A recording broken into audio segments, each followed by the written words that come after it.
እንዴት ከረማችሁ? ሰላም ነው? መልካም።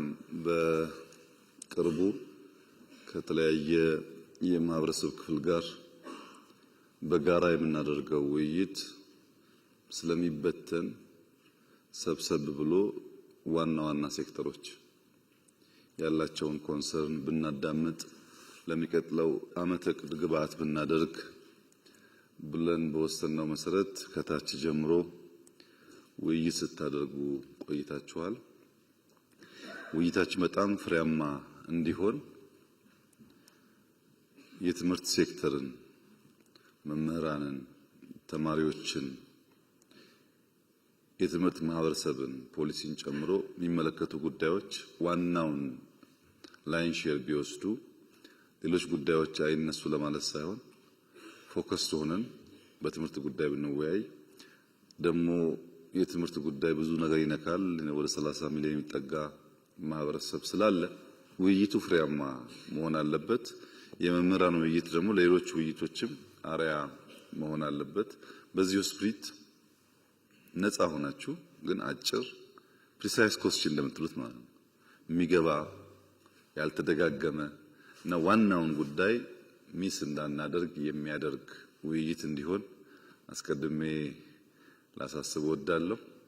እንደ ሰማሁት ከሆነ ጥቂት ሰዎች እስካሁን የነበረውን ውይይት የመምህራንን ጥያቄ የተደራጀ ጥያቄ ያዘጋጁ ሰዎች አሉ ይባላል።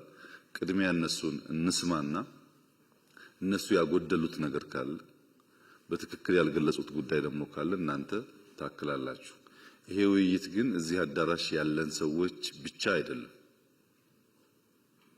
በብዙ መቶ ሺህ የሚቆጠሩ መምህራን ከዚህ መድረክ ከዚህ ውይይት ጥያቄያቸው እንዲነሳ ሐሳባቸው እንዲነሳ እዚህ እንዳሉ ማሰብ ስለሚፈልጉ እዚህ ያለንን ሰዎች ብቻ ሳይሆን አጠቃላይ ማህበረሰቡን ታሳቢ ያደረገ ውይይት እንዲሆን ተስፋ አደርጋለሁ። በዚሁ አግባብ አስቀድሜ የተደራጀ ጥያቄ ላላቸው ሰዎች ከሰጠው በኋላ እነሱ ባጎደሉት ደግሞ እናንተ ብትሞሉ ይሻላል የሚል ሐሳብ ነው ያለኝ። ክቡር ጠቅላይ ሚኒስትር ካለው ውድ ጊዜ ቀንሰው የመምህራንን ጥያቄና አስተያየት ሰምተው ምላሽ ለመስጠት በመምጣቶ በመላው የኢትዮጵያ መምህራን ስም ላመስግኖት ፈልጋለሁ። በመቀጠል ትናንት ባየናቸው የልማት ስራዎች ስኬት ለሰጡት አመራርና በአዲስ አበባ ከተማ ደረጃ በከተማ አስተዳደሩ የተከናወኑ ድንቅ ስራዎች የከተማውን ከንቲባ አዳነች አቤቤ ከፍ አድርገን ከርሶ ጋር እናመሰግናለን። ከተማ አስተዳደሩ ለመምህራን በተለይ የሰጠው ትኩረት ለሌሎችም ምሳሌ ይሆናል ከሚል ለርሶም እሳቸውም ቤቱ እንዲያመሰግንልኝ እንዲያጨበጭብልኝ ያያችሁት ስለሆነ ከዚህ ቀጥሎ ሰሞኑን ከታች ጀምሮ ሲወያይ ነበር መምህሩ። እኛም አንድ ቀን ሙሉ ወስደን ስንወያይበት ነው የነበረው። 6 ጉዳዮችን ለይተናል። ግን እኔ ሁለቱ ላይ ብቻ አተኩሬ ለማንሳት እፈልጋለሁ። የመጀመሪያው ያው ከአመጣጥም ከምን እንደሚጀምር ገምታሉ ክቡር ጠቅላይ ሚኒስትር የደሞዝ ጥቅማ ጥቅምና ምጣኔ ሀብታዊ ጉዳዮችን የሚመለከት ነው። ስለዚህ ዘርዘር አድርጌ ለማቅረብ ያህል የሙያውን ክብር የሚመጥን የኑሮ ውድነቱን መቋቋም የሚያስችል የመምህራን ማህበር ያሳተፈና በጥናት ላይ የተመሰረተ ደሞዝ ጭማሪም ሳይሆን ማስተካከያ ከወቅቱ ሁኔታ ጋር የሚል አንዱ በጣም በስፋት ሁሉም በሚባል ደረጃ ያነሱት ጉዳይ ነው። በከፍተኛ ትምህርትም በአጠቃላይ ትምህርትም በነገራችን ላይ እዚህ ተሰባሰብነው ከከፍተኛ ትምህርትና ከአጠቃላይ ትምህርት የመጣን መምህራን ነን። ሌላው ከመኖሪያ ቤት መስሪያ ቦታ ጋር የሚያያዝ ነው። እዚህ ጋር በተለይ የዩኒቨርሲቲ መምህራን ተደጋጋሚ ሲነሳ የነበረ እርሶም የሚገነዘቡት አቅጣጫ የሰጡት የሚመስለኝ ግን በብዙ ቦታ ተግባራዊ ያልተደረገ ጉዳይ አለ። ከቀረጥ ነፃ አገልግሎት ጥያቄ ተነስተዋል። ከትርፍ ሰዓት ክፍያ ጋር ተያይዞ የተነሱ ጥያቄዎች አሉ። ከነፃ ሕክምና ጋርም እንደውም ጡረታ ስንወጣ መምህራን ከደሞዛችን ጋር ቢሆን የሚል ጠንከር ያለ ጥያቄ ቀርቧል። ከፍተኛ ትምህርት መምህራን የደረጃ እድገት አላቸው፣ ግን እነሱን ተጠቃሚ በሚያደርግ አግባብ የሚታይበት ሁኔታ እነዚህ ጠቅለል ተብሎ የተነሳ ጉዳይ ነው። ቢሆን ተብሎ የተነሳው የታክስ ጣሪያ ቢታይልን ዝቅ ቢደረግ የሚል ነው። በዝቅተኛ ወለድ ብድር ማግኘት ብንችል፣ እስካሁን ያልተፈቀደ ዩኒቨርሲቲ መምህራን ቅድም እንደጠቀስኩት መኖሪያ ቤት ጋር ተያይዘው ያለው የትርፍ ሰዓት ክፍያዎች መሻሻያ የተወሰነ መሻሻያ ተደርጓል። ግን ወቅቱን ያገናዘበ ሁኔታ በሆነ ሁኔታ ቢሻሻልና እሱም ከታክስ ነጻ ቢደረግ የሚል ነው። የቤት አበል ድጎማ ነው የሚከፈለው፣ ሙሉ የቤት ክፍያ አይደለም።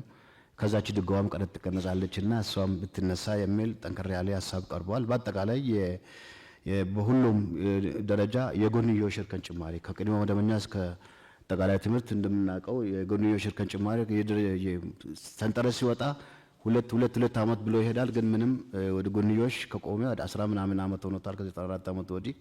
እሱም ጠንከር ያለ ጥያቄ አለ። ምክንያቱም ሁሉንም አንድ ቦታ ጠቅልሎ ያስቀመጠ አገልግሎት መሰረት ያደረገ አሰራር ውስጥ ነው ያለ ነውና ማለት ነው።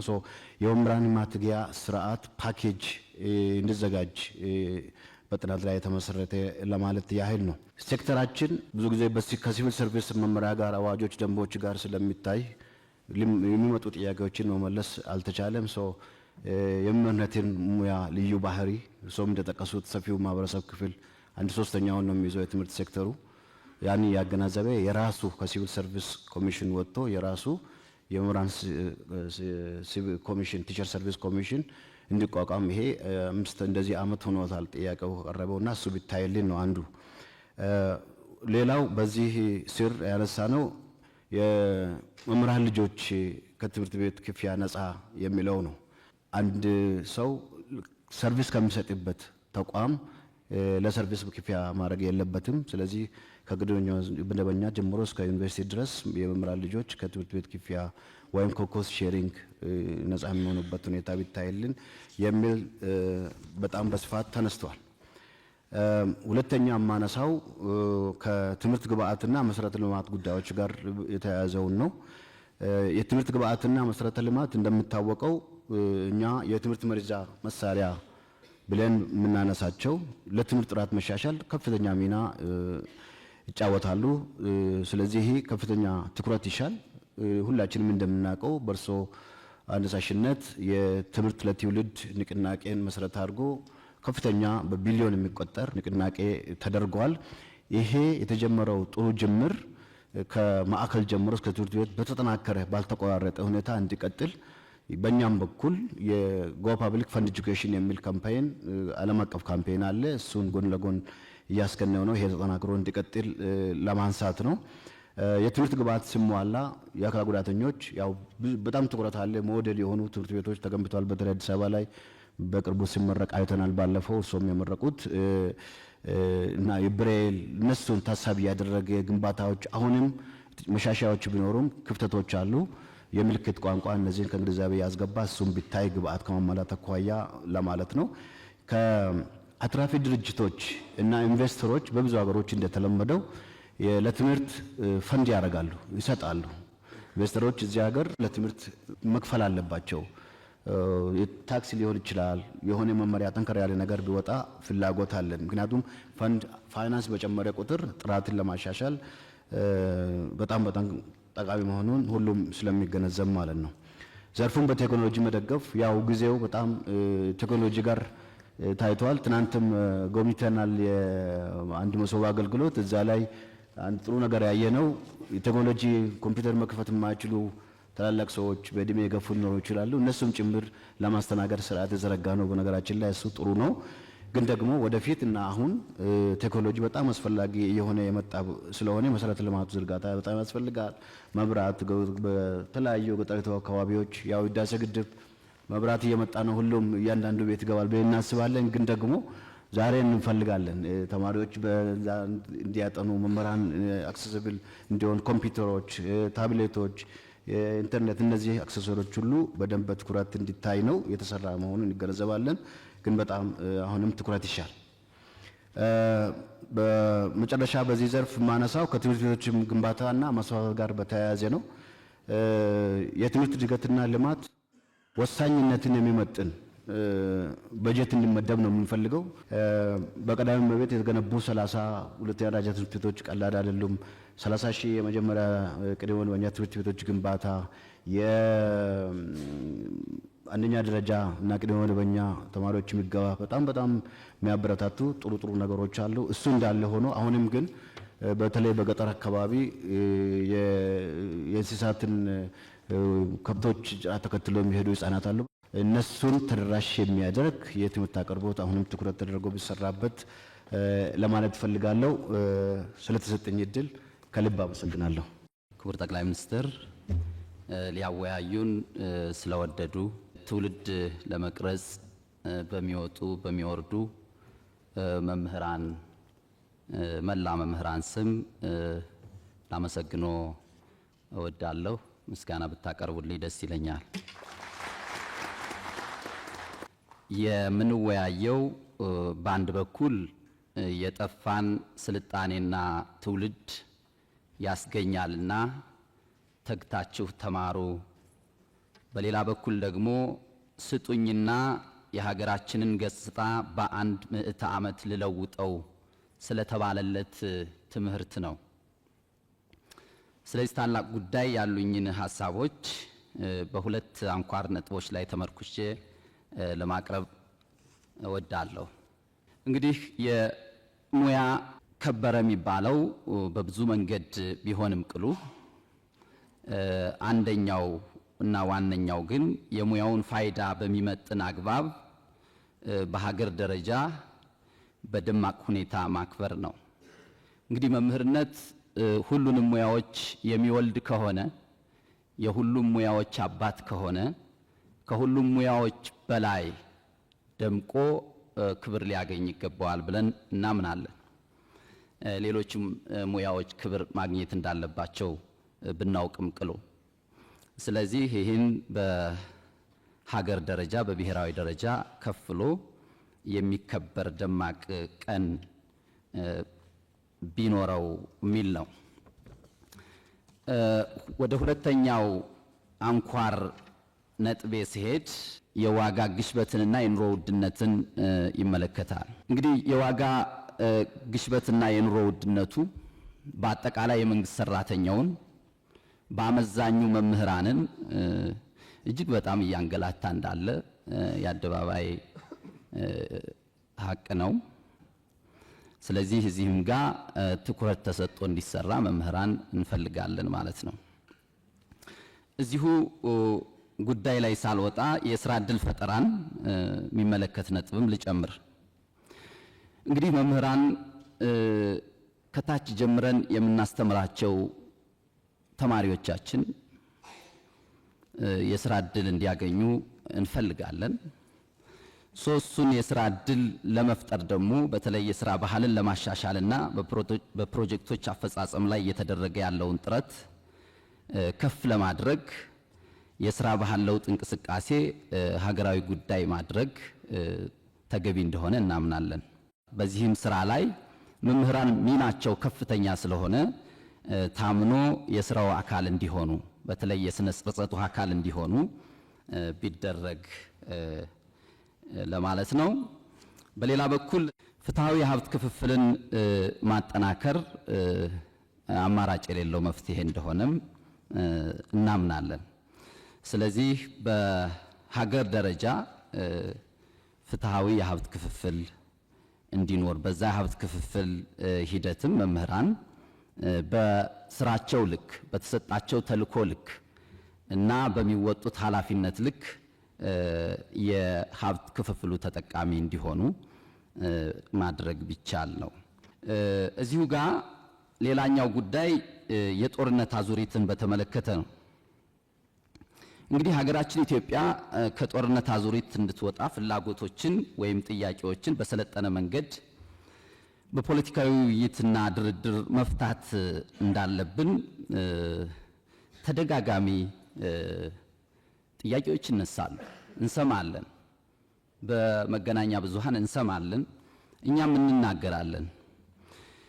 ነገር ግን ጦርነቱ ላይ እንደ ጨከነው ሁሉ የትኛውም ወገን ጦርነት ላይ የገባ የትኛውም ወገን ጦርነቱ ላይ የጨከነውን ያህል ሰላሙ ላይ መጨከን አለበት። ጦርነቱ ላይ የጨከነውን ያህል ብቻ ሳይሆን ጦርነቱን ምንድነው ለማካሄድ ከጨከነበት በላይ ለሰላም መጨከን አለበት ብለን እናስባለን እኛ መምህራን። እና የሀገራችን ሰዎች ቀደምቶቹ እንዲህ ይላሉ አሉ፣ ህዝብንና ሀገርን የትኛውም እብሪተኛ እንዳያጠቃ ብትሽቱ ጥርሳችሁን ነክሳችሁ ችላችሁ የእርቅንና የመዋሃድን መንገድ ምረጡ ነው። ስለዚህ መምህራንን ያሳተፈ የእውነት ሀገራችን ሰላም ስለሚያስፈልጋት፣ ህዝባችን ሰላም ስለሚያስፈልገው፣ ሀገራችን ልማት ስለሚያስፈልጋት፣ ህዝባችን ሰላም ስለሚያስፈልገው የእውነት ከልብ ወደን ለመምህራን ተልኮውን የሰጠንለት ያኔ እኔ ሁሉ ነገር ሰላም ሆኗል ብዬ አስባለሁ። ግን አሁን የምንዋረደው ባስተማርናቸው ልጆቻችን ነው። ስለዚህ ይህንን እውነት ነው በአንድ ቀን ለመቀበል ሊቸግር ይችላል። ነገር ግን ይህንን ከመሞከር ወደ ኋላ ባንል የሚል ነው። በሌላ በኩል የወል ትርክትን በተመለከተ ነው ላነሳ የወደድኩት ነጥብ። እንግዲህ መምህራኑ እዚህ ያሉት እንደሚያስተምሩት የሀገር ታሪክ ስልጣኔንና ዝማኔን የሀያልነትም መሰረት ነው ብለው ያስተምሩናል መምህራን። ታሪክን ማወቅ የዓለምን ህዝብ አነዋወር ከየት ወደ የት እንደሆነ ለመገንዘብ ስለሚረዳ ነው። በሌላ በኩል ክፉውን ላለመድገም በጎውን ደግሞ በእጅጉ ለመደጋገም ነው ታሪክን የምንማረው። እርስዎ አፍ ላይ አይጠፋም፣ ይሄ በተደጋጋሚ ነው የምንሰማው። ግን አዳምጠነዋል ወይ የሚለው እኔንም ትንሽ ይፈትነኛል። እውነት ለመናገር ማዳመጥ ይኖርብናል፣ መደማመጥ ይኖርብናል።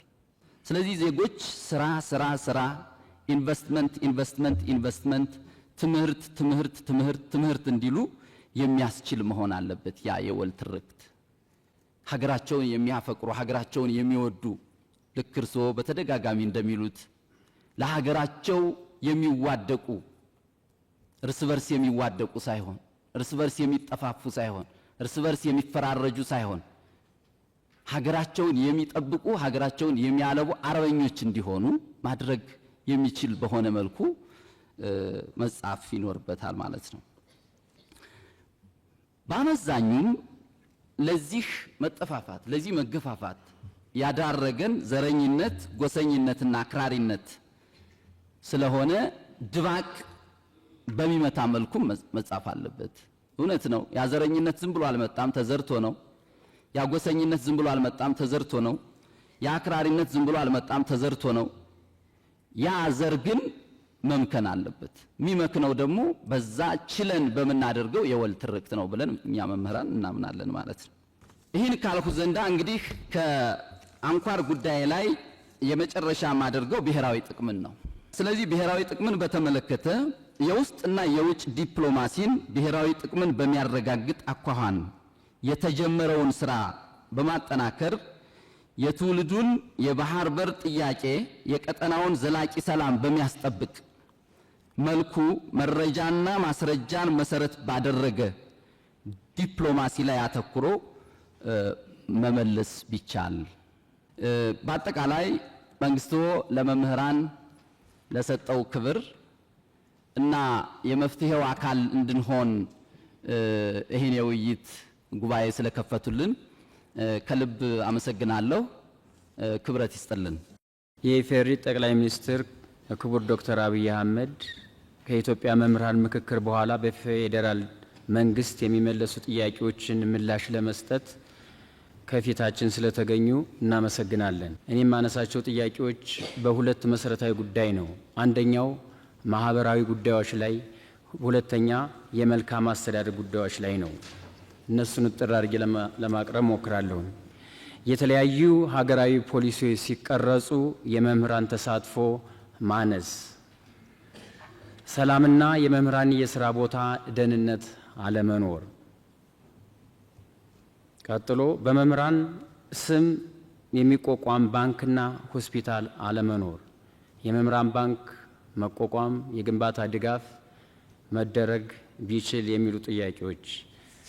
በሁለተኛ ደረጃ የማነሳው ደግሞ የመልካም አስተዳደርን በተመለከተ በየደረጃው ያለው የመምህራን ማህበር ሚና ከሚሰራው አኳያ የመምህራን ማህበር በየደረጃው በሀገር አቀፍ በዩኒቨርሲቲዎች በኮሌጆች ብሎም በአጠቃላይ ትምህርት ያለው ተሳትፎ እና ኢንጌጅመንት እንዲኖረው ማዕቀፍ በፌዴራል ደረጃ ቢዘረጋና ወደፊትስ ምን ቦታ ይዞ የጥያቄዎች እንደሚመልስ ቢደረግ።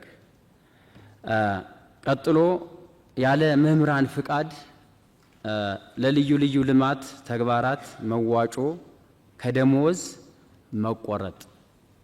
መዋጮዎች ከደሞዝ በሚቆረጡበት ጊዜ መላው የኢትዮጵያ መምህራን ያለውን የሚቆረጠውን የብር መጠን በፍቃደኝነት ላይ የተመሰረተ ቢሆን ይህም በአጥብቆት እንዴት እንደሆነ እንደሚሰራ ከፌዴራል ምላሽ ቢሰጥበት።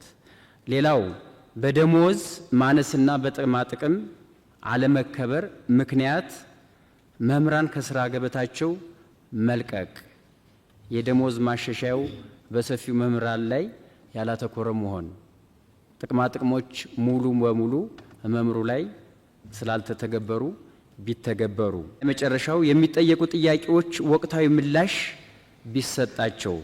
ለጥያቄዎች ወቅታዊ ምላሽ አለመሰጠት በመላው ኢትዮጵያ ያሉ መምህራኖች አጭር ምላሽ በማይሰጣቸው ጊዜ የሚሰጡት ቅሬታ በሰፊው ስለሆነ እነዚህ ነገሮች ቢታዩ የሚል ጥያቄዎች አሉ። ከሞላ ጎደል ስለተሰጠኝ እድል አመሰግናለሁ። አመሰግናለሁ። የኔ ጥያቄ መምህራንን የሚመለከት ነው። በአብዛኛው በአሁኑ ሰዓት መምህራን በአግባቡ ኑሮውን ሊመራ የሚችል አስተማማኝ ደሞዝ የላቸውም፣ የመኖሪያ ቤት የላቸውም፣ ሙያቸውም በጣም በርካታው ሰው አያከብረውም። ይህ ሁሉ ነገር ደግሞ ስንመጣ ከሕክምና፣ ከደህንነት፣ ከሞራል፣ ከቴክኖሎጂ አጠቃቀም ከዛ በተጨማሪም ደግሞ መንግስት ያወጣው ያጸደቀው የጄጄ ክፍያ በወቅቱና በሰዓቱ እየተከፈላቸው አይደለምና ይህንን ነገር መንግስት በዘላቂነት ለመፍታት ምን አስቧል? ሁለተኛው ጥያቄ ለትምህርት ቤቶች ከሚመደብ በጀት አንጻር ነው። አሁን ላይ ያለው የትምህርት ቤቶች በጀት በ1996 ዓመተ ምህረት የተጻፈ መመሪያ ነው። ለአንድ ተማሪ 10 ብር ይመደብለታል። በ1996 ዓመተ ምህረት አንድ ደስታ ወረቀት 30 ብር ነበር። አሁን ላይ ደግሞ 1300 ብር ነው። ስለዚህ በጣም በርካታ ትምህርት ቤቶች አስተማማኝ በጀት የላቸው። አስተማማኝ በጀት ከሌላቸው ደግሞ ጥሩ ትምህርት ሊሰጡ አይችሉም። እኔ ከተማ አካባቢ ያሉ ትምህርት ቤቶችን ሳይሆን ምናልባት ክቡር ዶክተር አብይ ወደ ታች ያሉ ገጠራማ ቦታዎች ምንም አይነት በጀት የሌላቸው አለ። ስለዚህ እነዚህን ትምህርት ቤቶች ከመደገፍ አንጻር መንግስት ምን ያሰበው ነገር አለ? ከዚህ በተጨማሪ ከትምህርት ቤቶች ቦታ አንጻር ካርታ፣ የይዞታ ደብተር እንዲመቻችላቸው ከማድረግ አንጻር ምን የታሰበ ነገር አለ ነው ያሉት ጥያቄዎች እነዚሁ ነው። እሱን ሳላመሰግን ደግሞ መሄድ የሌለብኝ ሀሳብ ስላለ ሰዓት እንዳልበላ አንዲት ደቂቃ ሀሳቤን እገልጻለሁ። አባይ በተገቢው መንገድ እንዲገደብ፣ የበጋ መስኖ በተገቢው መንገድ ተግባራዊ ተደርጎ ኢትዮጵያ ስንዴ ኤክስፖርት እንድታደርግ፣ የኮሪደር ልማት በተገቢው መንገድ በሀገር ደረጃ እንዲስፋፋ፣ የተለያዩ ኢትዮጵያን አንድ ሊያደርጉና ሊያኮሩ የሚችሉ ጥሩ ጥሩ ስራዎችን በመስራትዎትና ቴክኖሎጂ በተገቢው መንገድ እንዲስፋፋ በማድረግዎት ምናልባት ቤቱ ክብር ቢሰጥልኝ ደስ ይለኛል። አንድ ጊዜ ታንጨበጭብልኝ ማለት ነው። ምክንያቱም እኛ ኢትዮጵያውያን መሄድ ካለብን ጥሩ ነገሮችን አፕሪሼት አድርገን መስተካከል ያለባቸውን ደግሞ ሀሳብ ሰጥተን የመፍትሄ ሀሳቦች ስንሆን መሪዎችም ይበረታሉ፣ የሚመጣውም እንደዛው ማለት ነው እና ሀሳብ ይሄ ነው። አመሰግናለሁ። እጅግ አድርጌ አመሰግናለሁ። በከፍሉ አልተነሳን ብዬ ያሰብኳቸውን ጉዳዮች አጠር አድርጌ እዚህ ጋር ለማስቀመጥ ነው የምሞክረው። ከትምህርት አጀንዳ ሳልወጣ አንዳች ነገር እዛ ጋር ለመጨመር በሙያዎች መካከል ያሉ ልዩነቶች ትውልዱ የመምህርነትን ሙያ በእጅጉ እንዲጠላ አድርጎታል።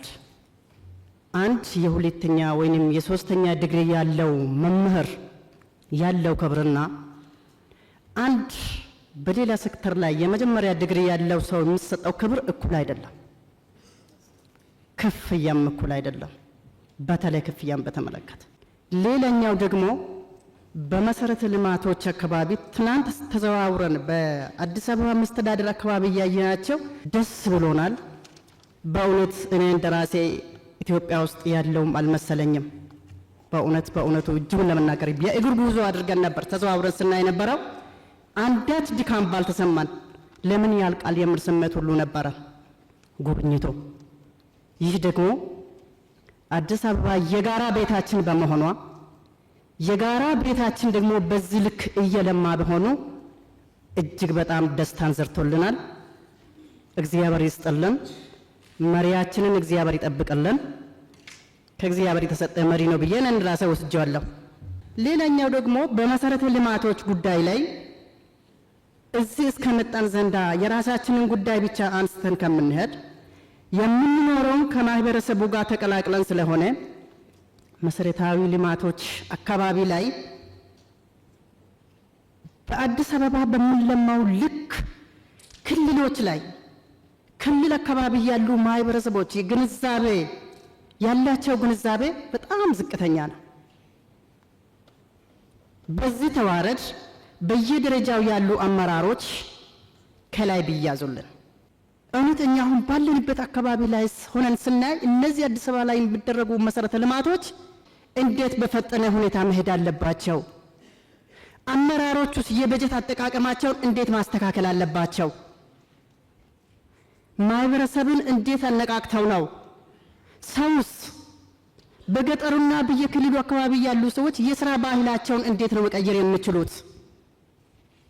ይሄ ተልእኮ በየደረጃው ላሉት አመራሮች ተሰጥቶ በእውነት ክትትልም ተደርጎ በየአካባቢው በየክልሉ በየወረዳውና ከተማ ቦርድ አገራችንን በጠበቅነው ልክ ትለማለች የሚል ሀሳብ ስላለኝ ነው። ለተሰጠኝ እድል እጅግ አድርጌ አመሰግናለሁ።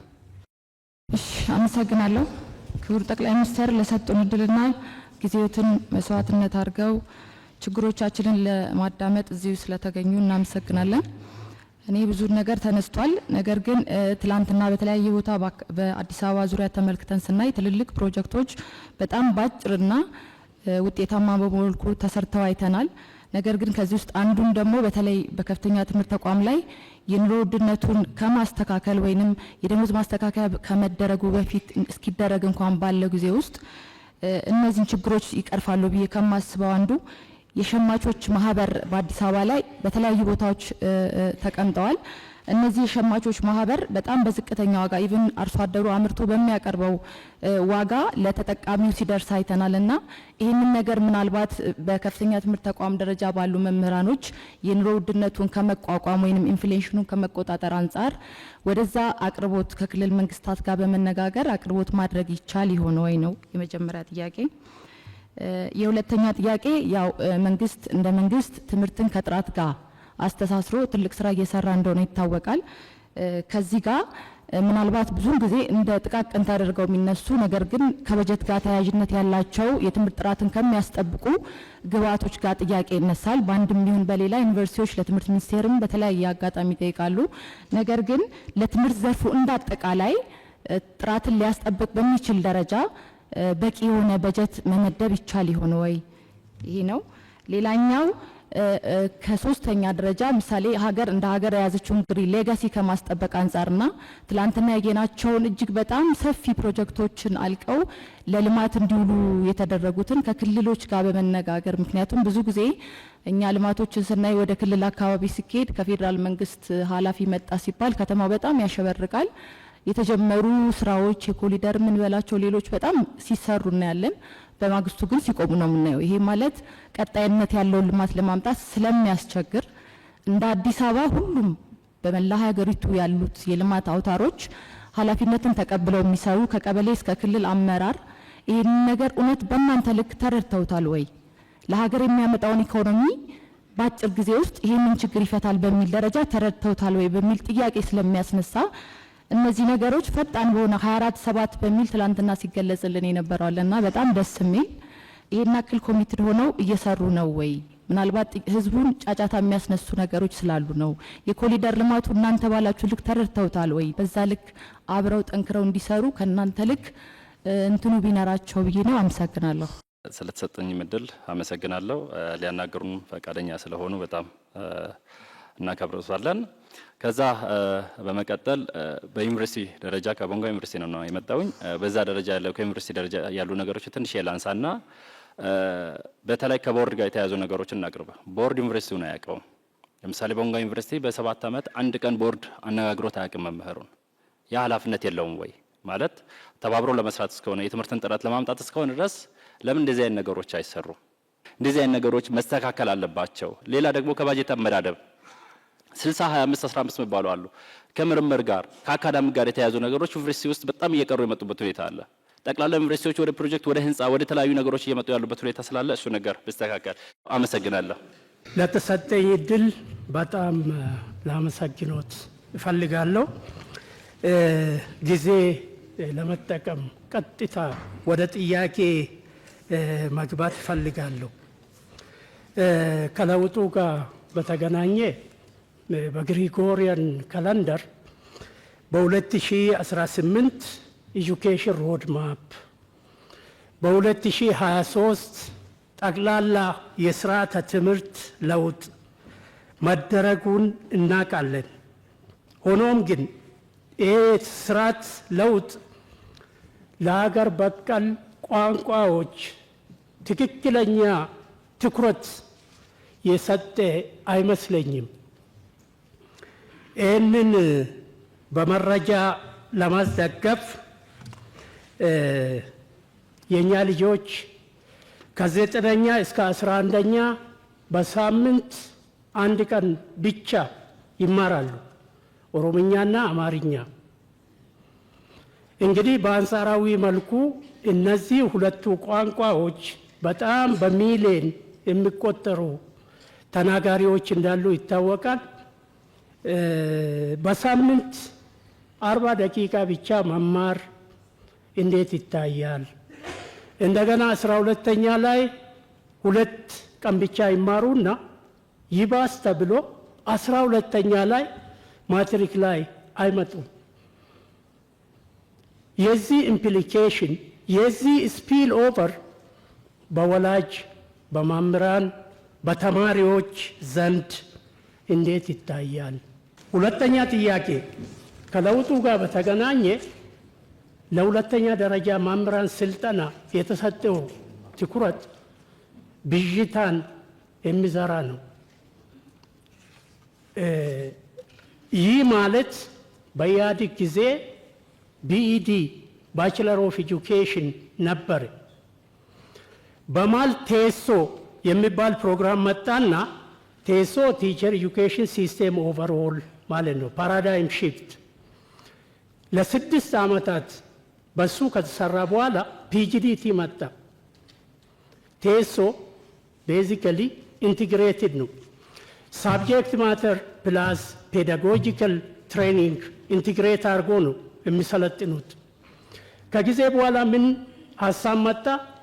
የመምህራን የብቃት መሳሳት ስላለ መጀመሪያ በአፕላይ ሳይንስ ይጨርሱና ፔዳጎጂ ከላዩ ላይ ፈሳስ ሲደረግ ነው የነበረው አርጉመንት። እሱ ፒጂዲቲ ነው፣ ፖስት ግራጁዌት ዲፕሎማ ኢን ቲቺንግ ማለት ነው። ለ10 ወራት ብቻ ይሰለጥኑና ስራ ላይ ይሰማራሉ። ይሄም ጥራት ሊያመጣ አልቻለም። አሁን ጭራሽ ይባስ ተብሎ ከተሳሳትኩ ይታረማለሁ። የሁለተኛ ደረጃ መምህራን ስልጠና ቢኢዲ ሆኖ ለአንድ ተቋም ብቻ ተሰጥቷል። ለኮቶቤ ትምህርት ዩኒቨርሲቲ ብቻ ተሰጥቷል። ይሄ ከቨሬጁን ይሸከማል ወይ? የመጨረሻው ጥያቄ ኢትዮጵያ የምትከተለው ዩኒቲ ኢን ዳይቨርሲቲ ነው። ይሄንን የሚደግፍ ትምህርት ቤት ውስጥ ሲሰጥ አይታይም። ከዩኒቨርሲቲ ቢጀምር ዩኒቨርሲቲ የሚመጡ ልጆች የተለያየ ባክግራውንድ ይዞ ነው ወደ ካምፓስ የሚቀላቀሉት። የመቻቻል አብሮ የመኖር በሌላ ሰው ጫማ ራሱን አስቀምጦ ሰው እንዲያስብ የሚያግዝ ኮርስ ለምን አይሰጥም? ፕሪሞርዲያሊዝም፣ ኢንስትሩሜንታሊዝም፣ ኮንስትራክሽኒዝም ይህንም በስርዓቱ የሚያስጨብጥ የእኛ ህዝብ እኮ ይቅርታ ይደረግልኝና ለሰላም እጦት የግንዛቤ ማነስ ብዬ አስባለሁ። እኔ ኢትኒሲቲን ከደም ጋር የማገናኘት ችግር አለ ኢትዮጵያ ውስጥ። ሶሻል ኮንስትራክትስ ኢትኒሲቲ፣ ላንጉዌጅ፣ ሪሊጅን፣ ትራዲሽንስ ኤክስትራ ሶሻል ኮንስትራክት መሆናቸውን ከደም ጋር እንደማይገናኙ ሰውን ብናስተምር የሰው ልጅ ስር መሰረቱ ከአንድ ቦታ ከአዳምና ከሔዋን መሆኑን በሙስሊሙ ከአዳምና ከሐዋ መሆኑን ብናስተምር የተሻለ አስተሳሰብ የተሻለ አረዳድ ያለው ዜጋ ማውጣት ይቻላል የሚል ሀሳብ አለኝ። አመሰግናለሁ። ትላንትና በፊት በውይይት ነበርና እኛ ውይይት ስናይ የተነሳ ጥያቄዎችና ብዙ ልዩነት እንዳለ አይተናል። ለምሳሌ ሀገራችን አንድ ሀገርነት ግን አሰራር ልዩነት እንዳለ ትላንትና ተረድናል። ለምሳሌ አንዳንድ ከተማ አንዳንድ ቦታ መምህራን 65% መሬት ወይም ቤት መኖሪያ እንዳለ ተገለጽናል ወይም አይተናል። የኛ ክልል 5% ወይም 10% አይደርስም።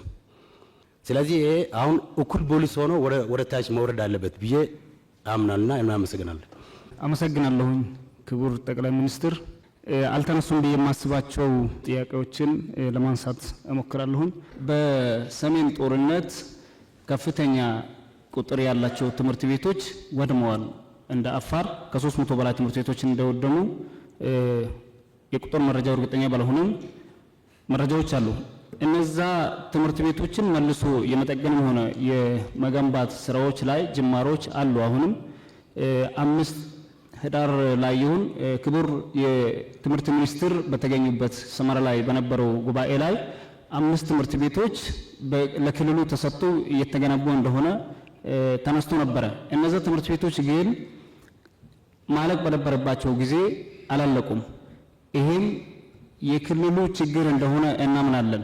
እርስዎ ስለሚያስቡልንም ስለሚደክሙም ያለውን ነገር ሰምተው ለመመለከታቸው አካላት በቅርብ ክትትል እንዲደረግ ብስተራበት የሚል ሀሳብ አለኝ። አመሰግናለሁኝ። ብጣዕሚ ኢና ነመስግን ዶክተር አብይ አህመድ ብጣዕሚ ካብ ልቢ ነመስግን ነዚ ዕድል እዚ ብምሃብካ ዘለና ሕቶታት ንምልዓል ኣብዚ ምሳኻ ፌስ ቱ ፌስ እናተረኣና ሕቶና ንክነልዕል ይዕድነልና ብጣዕሚ ንምጅማር ዝኣክል ካብ ዝተፈላለየ ክልላት ኣብዚ ተኣኪብና ምርካብና ብጣዕሚ ደስ ዝብል ብጣዕሚ ተሓጊሰ ይዕድነልና። ስለዚ ኣነ ከልዕሎ ዝደሊ ሕቶ ናይ 17 ወርሒ ደመወዝ ስለዘይተኸፈልና ብጣዕሚ ኣብ ከይዲ ምምሃር ምስትምሃር ጽልዋ ይፈጥረልና ኣሎ። እዚኣ ሓፂር እዋን ንክትምልሰልና እየ ዝደሊ። ቴንክ ዩ ቨሪ ማች።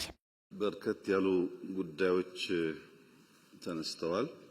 መምህራን ጋር ለመወያየት እድል ማግኘት መመካከር በረከት ነው። ብለሲንግ እንደ ውለታ የሚታይ ሳይሆን እንደ ከፍተኛ ጥቅም የማየው ጉዳይ ነው። እናንተ ጋር ስወያይ በእናንተ ውስጥ ወጣቶች፣ ሴቶች፣ እናቶች፣ አርሶ አደሮች በአገሪቱ ጫፍ ጫፍ ያሉ ማህበረሰቦች ምን ስሜት እንዳላቸው ምን ውስጥ እንዳሉ ለመገንዘብ ያግዛል። አንድ ዞን ከመሄድ አንድ ክልል ከመሄድ እናንተን ማግኘት ብዙ ትምህርት ይገኝበታል። በዚህም ምክንያት ይሄ መጀመሪያ አይደለም። መምህራን ሳወያይ መጀመሪያ አይደለም። መጀመሪያ 2000 ገደማ ከሃይ ስኩልም ከዩኒቨርሲቲም ተቀላቅለው አይ ተደባለቅን ሲባል ደግሞ ሃይ ስኩል ለብቻ ዩኒቨርሲቲ ለብቻ ዩኒቨርሲቲ ፕሬዝዳንቶች ለብቻ አወያይቼ አውቃለሁ እና አዲስ አይደለም። ከዚህ ቀደምም ተምሬበታለሁ። ዛሬም ብዙ ነገር አይቼበታለሁ። ወደፊትም እድል ካገኘን እንዲሁ እየተመካከር እየተወያየን እንሄዳለን። ማስረሻ የሚባል መምህር ነበረኝ፣ የማትስ መምህር። ሁልጊዜ ለርኒንግ ባይ ኢንኳየሪ ይላል። ለማወቅ ከፈለክ ጠይቅ ይላል እና መምህራን የሚያራክስ መምህራንን ዝቅ የሚያደርግ አስተሳሰብ እኛ አካባቢ የለም። ሌላ ቦታ ፈልጉት። በጣም ነው የምናከብራችሁ፣ አስፈላጊ እንደሆናችሁ እናምናለን። በኔ ልክ እናንተንም ወታደርንም በፓርላማ ሬኮግናይዝ ያደረገ መንግስት ያለ አይመስለኝም።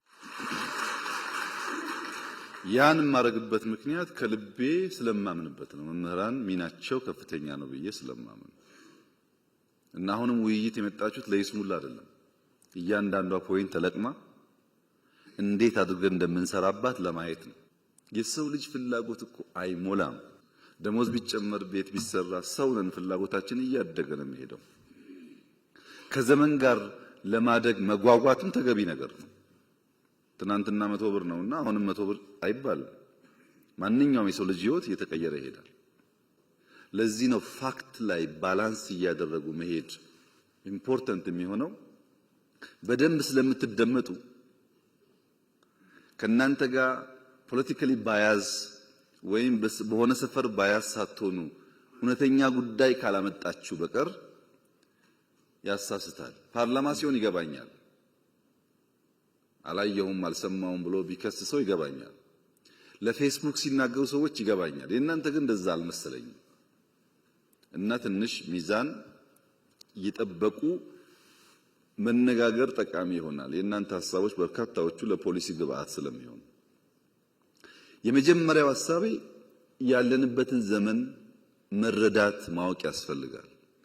ዘመን በቅጡ ካልተረዳን ዘመን ልንዋጅ አንችልም። ትውልድ ማስመለጥ ደግሞ አንችልም።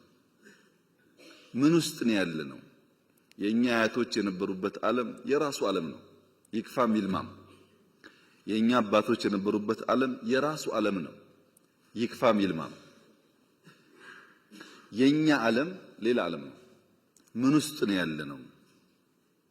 እንዴት እንንቃ? እንዴት እንከተል? ምንድነው ያለው ቻሌንጅ ብለን ካልተገነዘብን እንቸገራለን። እኔ የተማርኩበት ትምህርት ቤት የበሻሻ አንደኛ ደረጃ ትምህርት ቤት የተገነባው በዘማቾች ነው። ዘማች የገነባው ነው። ከዛ በፊት አልነበረም ትምህርት ቤት። አርብ አርብ እለቀልቃለን፣ ቅዳሜና እሁድ ይደርቃል፣ ሰኞ እንማራለን። ይሄ ነበረኛ ትምህርት ቤት። በእበት እየለቀለቅን እበት አመተን ለቀልቃለን። አሁን ጥያቄው ሶላር ኢነርጂ የለም ከሆነ፣ አሁን ጥያቄው ኮምፒውተር የለም ከሆነ ፕሮግረስ አለ ማለት ነው። እንኳን ጠየቃችሁ ያንም ማግኘት አለብን። ትክክል ነው። ስናወዳደር ግን በሚዛን ይሁን። አሁን ያለውን ለማሳነስ የሌለ ድሮ አንናገር ነው። የሌለ ድሮ ምን ያደርጋል? ለምንድን ነው ይህን ማነሳው? መምህራን ስለሆናችሁ፣ ሎጂክ ስለሚገባችሁ፣ እውነት ስለሚገባችሁ ነው። በሆነ ጊዜ እውነትና ዕውቀት የነገሱበት ሲዝን ዘመን ነበረ። እውነትና ዕውቀት የነገሱበት ሲዝን ማህበረሰብ ጨክኖ ተሰብስቦ ሰርቶ ሀገር ሰርቷል። ለምሳሌ በሁለተኛ ዓለም ጦርነት ኦስትሪያ ቬና ወይም ዋይን የምትባለው ከተማ ኦልሞስት ፈርሳለች። ኦስትሪያ በጣም ቀዝቃዛ ነው። ይሄ ዊንተር ሲዝኑ በረዶ በጣም ቀዝቃዛ ነው። እንኳን ለስራ ለመራመድም አይሆንም። በቂ ሂተር በሌለበት በቂ ቤት በሌለበት የጨከኑ የዛን ዘመን ሰዎች ቀንና ማታ ሰርተው ያኔ አይደለም ዛሬ የምታስቀና ከተማ ሆናለች ቪየና። ያ ትውልድ ልጅ ይሸከማል፣ ድንጋይ ይሸከማል፣ ሀገር ይሰራል። ያ አባት ሲሰራ ያየ ልጅ እንደ አባቱ ባይሰቃይም በተሻለ ሁኔታ የተሻለ ሀገር ይረከባል። ኦስትሪያ ደግሞ ተውና ኖርዌይ ይሰዱ። ኖርዌይ ከ6 ወር በላይ በነሱ አባባል 9 ወር ሙሉ ጨለማ ነው፣ በረዶ ጨለማ ነው። እኔና እናንተ ብንሄድ ቅዝቃዜውን የአየር ጸባዩን አንችለውም፣ እንደኛ አይደለም። ግን ኖርዌይ ያሸበረቀች ሀገር ሆና መሰራቷ ብቻ ሳይሆን ለሚቀጥለውም ትውልድ የሚበቃ ሀብት አከማችተዋል። ልጆቻችን እንዳይቸገሩ ብሎ አከማችተዋል። እውነትና ዕውቀት የነገሰበት ሲዝን እና ማህበረሰብ በድፍን አውሮፓ ሀገር ገንብተው ለትውልድ ወረት አስቀምጠው አልፈዋል። ኢትዮጵያ ውስጥ እውነትና ዕውቀት መስፈሪያ እንዲሆኑ ትክክል እንዲሆኑ መምህራን ካልሰሩ ማንም ሰው አይሰራም። እውነትና ዕውቀት ደግሞ ፈታኝ ናቸው፣ ዋጋ ያስከፍላሉ። እውነት ዝም ብላ የምትገኝ አይደለችም፣ ታስከፍላለች ዋጋ። ዕውቀት ዝም ብሎ የሚገኝ አይደለም፣ ታውቃላችሁ፣ ብዙ መድከም ይፈልጋል። በቀላሉ ማደግ መለወጥ የሚሹ ሰዎች ዕውቀትና እውነትን ገፍተው የቀለለውን ነገር ይወስዳሉ። የለም የቀለለውና አቋራጩ ጥፋት ያመጣል። ቢከብድም እንኳ ታሪክ መቀየር ያለብን እኛንን ብለን እንድንነሳ የአንበሳውን ድርሻ መውሰድ ያለበት መምህር ነው። መምህር ግን ሲፈጥረው እዚህ ጋር ያለው የተጻፈለት ነገር ትውልድ መስራት፣ መድከም፣ መስጠት ነው። ወታደርም እንደዚሁ ነው። ምንም ደሞዝ ቢከፈል ለመምህር እንዴት ሊበቃ ይችላል? ሊበቃ እኮ አይችልም። ስራችሁ 90% መስጠት ነው። ለመኖር ብትቀበሉ እናንተ የተፈጠራችሁት 90% ለመስጠት ነው። በተለይ እንደ ኢትዮጵያ ያለ ከእውነትና ዕውቀት የራቀ ማህበረሰብ ደግሞ ሲኖር የመምህራን ሚና አብዛኛው መስጠት ነው። አሁን ያለንበት ዘመንስ ውሸትና ጩኸት የነገሰበት ነው። ውሸትና ጩኸት ደግሞ አይሰሩም ብቻ ሳይሆን የተሰራ ያፈርሳሉ። ፖስት ትሩዝ የሚባለው ዘመን፣ ድህረ እውነት የሚባለው ዘመን ዋነኛ ዓላማው ምንድን ነው? ፖስት ትሩዝ ማለት ዋነኛ ዓላማው ፐርፐዝ የሌለው ዓላማ የሌለው ከዕለት ጉርስ ከእፍታ ተሻግሮ ማሰብ ማየት የማይችል ትውልድ መፍጠር ማለት ነው። ፖስት ትሩዝ እንደሱ ነው። ውሸት ውሸት ውሸት፣ ምንም ኮንሲኩዌንሻል የሆነ ሐሳብ የለም፣ ሲኩዌንሻል የሆነ ኖሌጅ የለም፣ ሀ ተብሎ ሁ የለም። ሁሌ ሀ ነው፣ ሁሌ ጩኸት ነው። ሲሰባሰብ አንድ ግብ የሚያሳካ ነገር የለውም። ፖስት ትሩዝ ሎጂክ የቀነሰ ማለት ነው። ሪዝኒንግ የቀነሰ ማለት ነው። ፋክት የቀነሰ ማለት ነው። ኢሞሽንን ከፍ ያደረገ ማለት ነው። ምን ብናገር ነው ሞቅ ሞቅ የሚለው? በፖስት ትሩዝ ዓለም ውስጥ ኢሞሽን በገነነበት ፋክት በቀነሰበት ዓለም ውስጥ መምህራን እንኳን የፋክት ጉዳይ የሚገዳቸው ሆኖ ካልቆሙ ነገር ይበላሻል። ዕውቀት ምንድን ነው? ዕውቀት የሚባለው ዳታ ኮሌክሽን የሚባለው ጉዳይ አንደኛው ካለፈው መማር አለብን። ለምሳሌ ፖለቲከኞች ኦኬ ኃይለ ሥላሴ እንዴት ወደቁ? ደርግ እንዴት አድርጎ ነው የጣላቸው? ምን ችግር ነበረበት? ደርግ ንጉሱን ሲጥል ምንድነው ያበላሸው ነገር? እሺ ኢህአዴግ የሚባለውስ እንዴት መጥቶ ደርግን ያሸነፈው? ከዛ ያሁኑስ እንዴት መጣ? እቺን እንኳን ለመማር ዝግጁ ካልሆኑ ደርግ ያደረገውን ለመድገም ኢህአዴግ ያደረገውን ለመድገም እኛ ያደረግነውን ለመድገም ከሆነ እንዴት ይሆናል?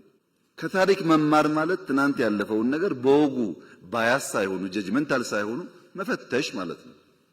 ለምሳሌ ትናንት ቤተ መንግስት ጎብኝታችኋል። እኔ እዚህ ቢሮ ስመጣ ያኛውን ቤተ መንግስት ተውት፣ ይሄ ያለውበት ቦታ ምነግራችሁ 100% እውነት ነው። ከዚህ ወጣችሁ 5 ደቂቃ ወክ ብታረጉ ሽንት ቤት የምታገኙት ልክ እንደ ከተማ ውስጥ እንዳለ ቆሻሻ ቦታ እንደዛው መሄድ አትችሉም። በጣም የቆሸሸ በጣም የሚያስጠላ ግቢ ነው።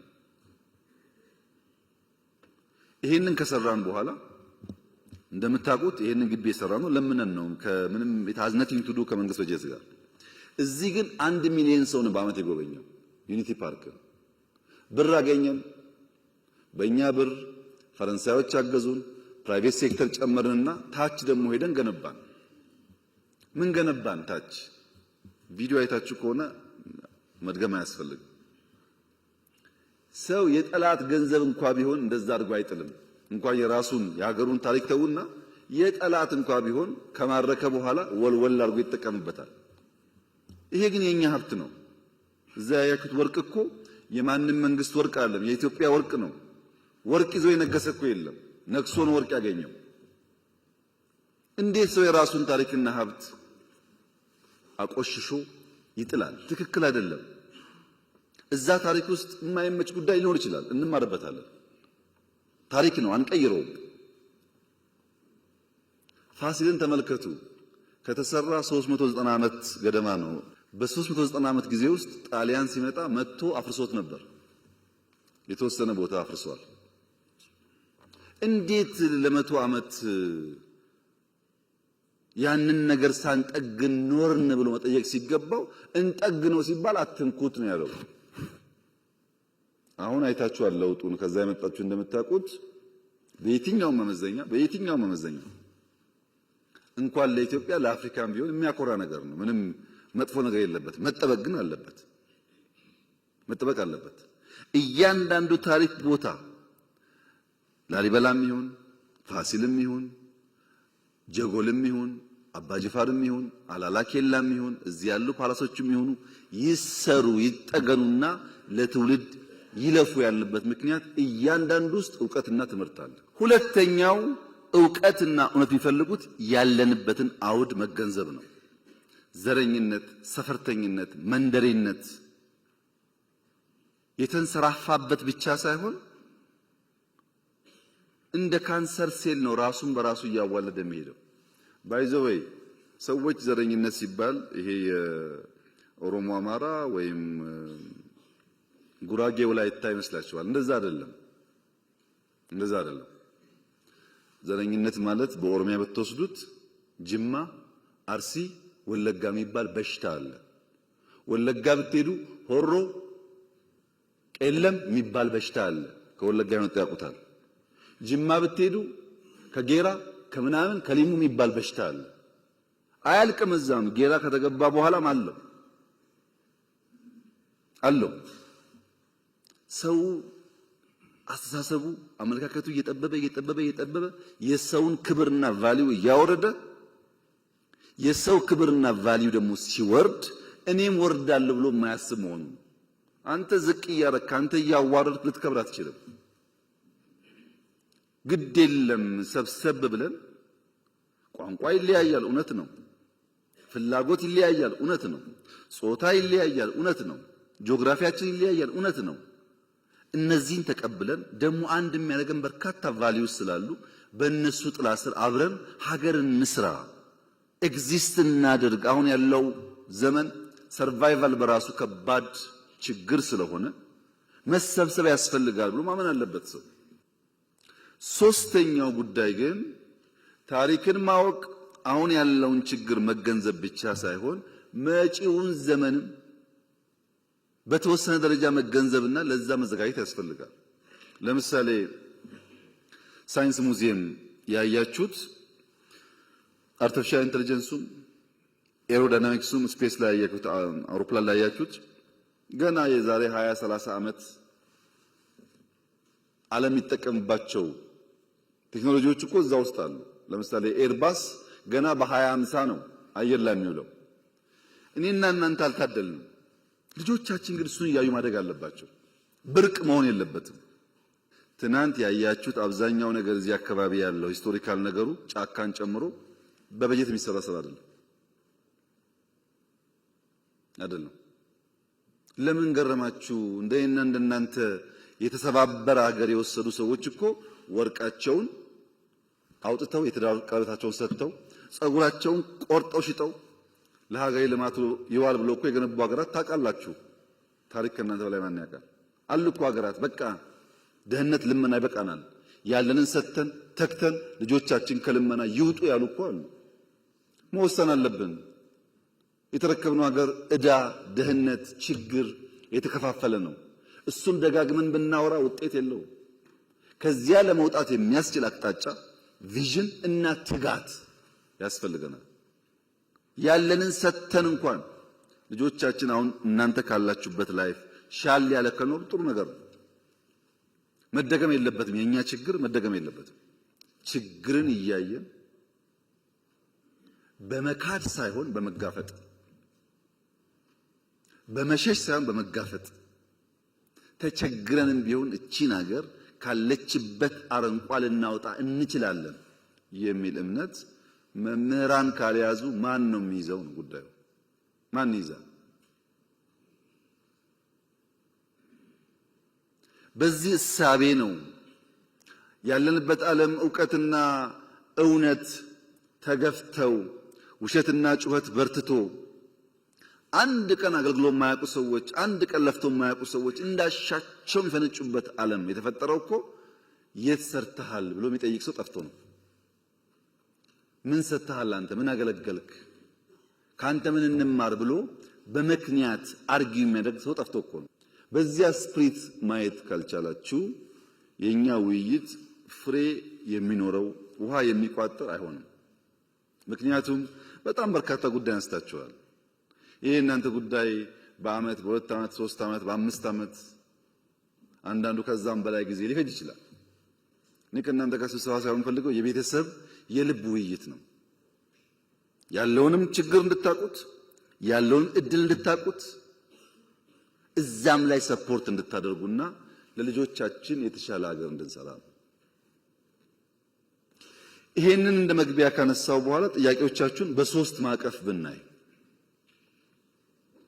ማቀፍ ብናይ አንደኛው አጠቃላይ ከሀገሪቱ ሁኔታ ጋር ቢታይ ኢትዮጵያ ካለችበት ሁኔታ አንጻር መታየት አለበት። አንዳንድ ጉዳይ በንጽጽር የምናነሳው ዋጋ የለውም። እኛ ካለንበት ጋር ስለማይጣጣም ዋጋ የለውም። እኛ ካለንበት ተጨባጭ ሁኔታ ጋር ግን ሲመሳከር ዛሬም ባይሆን ነገ ለመፍትሄ እንድንሰራ ያግዛል። ለምሳሌ ነፃ ሕክምና፣ ነፃ ትምህርት፣ መኖሪያ ቤት፣ ቀረጥ ነፃ፣ ኮሚሽን የመሳሰሉ ጉዳዮች ደምረን ብናየው ከሌሎች ዘርፎች ጋር ያም ሆኖ ግን መምህራንን ለማገዝ ሕክምና እንዴት ነው የማህበራዊ ዋስትና አስፋፍተን አንድ መምህር ሲታመም ሳይቸገር ሊታከም የሚችለው ኢኖቬቲቭ በሆነ መንገድ እንዴት እንፍታው ብለን ማሰብ አለብን። ግን ስናስብ የትምህርቱንም የወታደሩንም የጤናውንም ሌላውን ሴክተር ደምረን መሆን አለበት።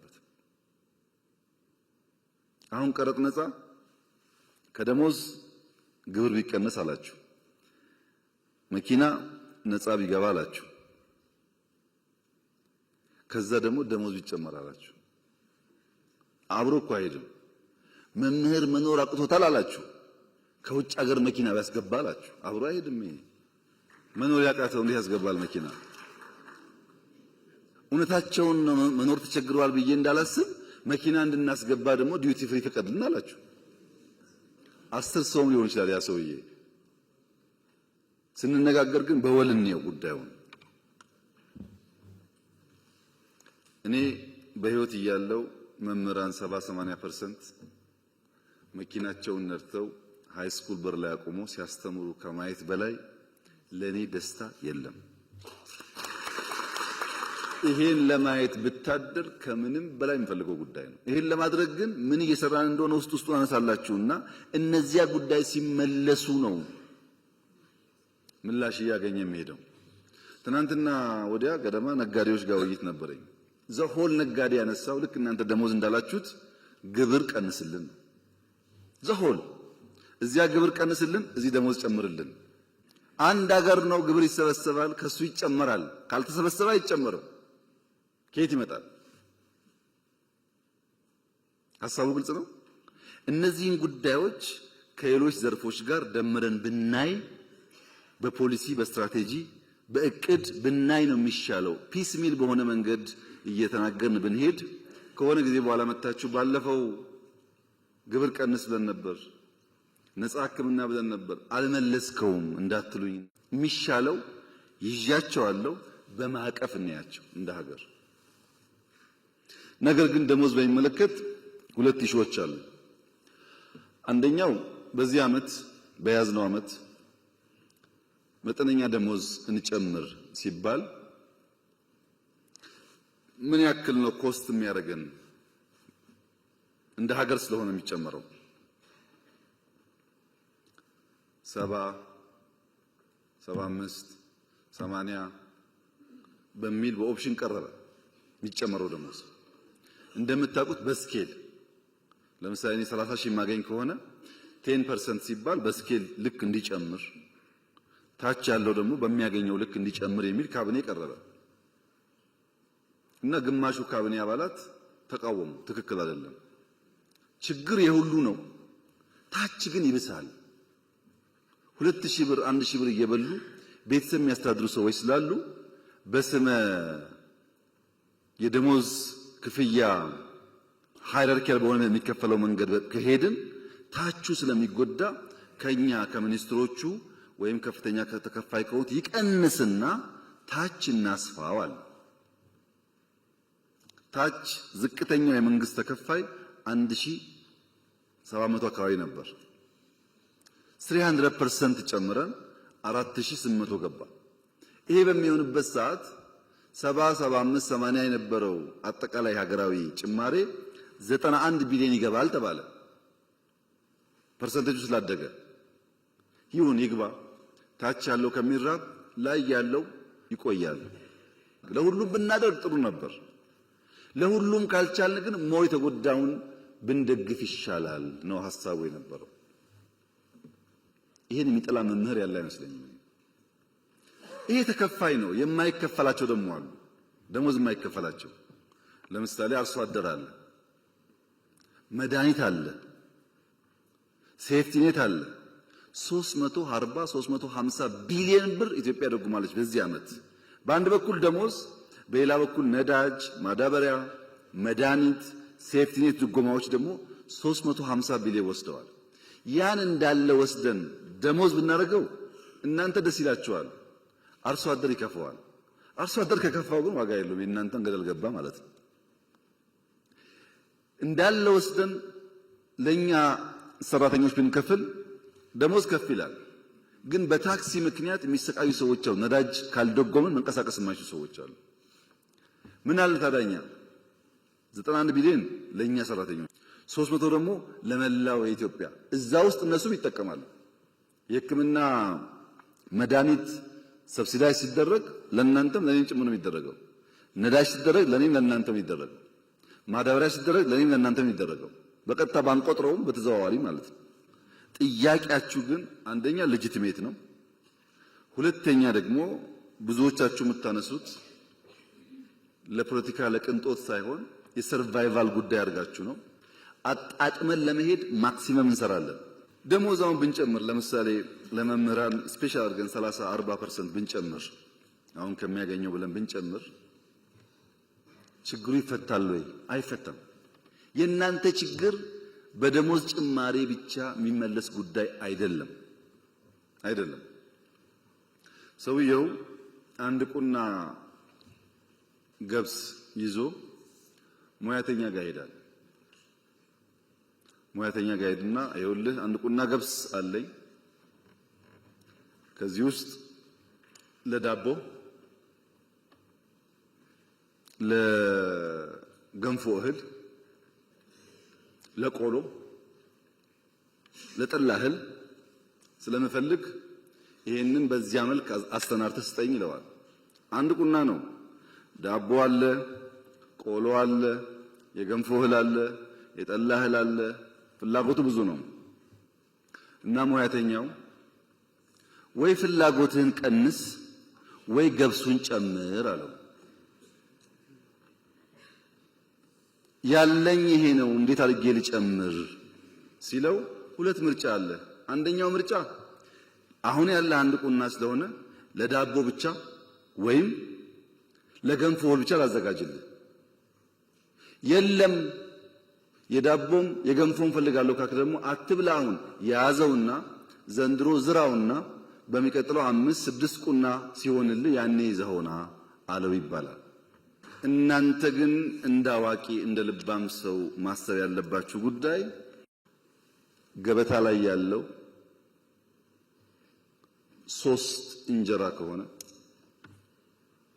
እኛ 10 ሰዎች ከሆነ እዚሁ ገበታ ላይ ያለውን እንጀራ ነው የምንሻማው፣ 3ቷን ለ10። ልባም ሰዎች፣ ለትውልድ የሚያስቡ ሰዎች፣ በተለይ መምህራን ሲሆኑ ማሰብ ያለባቸው እንዴት ገበታው ላይ ያለውን ማድ 5፣ 6፣ 7፣ 10 እናርገው። ገበታውን እናስፋው እንጂ ያለችውን ብንሻማ እሷን ብንቀራመት እኛም በደህነት ልጆቻችንም ከዛ የባሰ ደህነት ይጠብቃቸዋል። ገበታ ማስፋት በምርት ነው የሚመጣው፣ በከንቱ አይመጣም። እሱ ላይ አብረን መስራት ይኖርብናል። የመጀመሪያው ማቀፍ ምንድነው? አጠቃላይ በሀገር እንየው። ነፃ ያችሁት ጉዳይ ለእናንተ ብቻ አይሆንም። በሀገር ማቀፍ እናያለን። የትምህርት ኮሚሽን ተባለው መከራ እየበላን ያለነው ተቋም ሪፎርም ለማድረግ ነው። ብዙ አይነት ሰው ነው ያለው እና ሌላ በሽታ ከምንጨምር ባሉን ተቋሞች ውስጥ ስራችን አዘምነን የመምህራን ጥያቄ ደግሞ እንደዚህ መነጋገር እስከቻልን ድረስ የማናውቀው ጉዳይ አይደለም፣ እየፈታን ብንሄድ ነው የሚሻለው በሚል ማዕቀፍ ውስጥ ብናየው። እዚያ የቀሩትሳ ሁለተኛው ማዕቀፍ አሰራራችን፣ ህጋችን፣ ስትራቴጂያችን እንፈትሽ።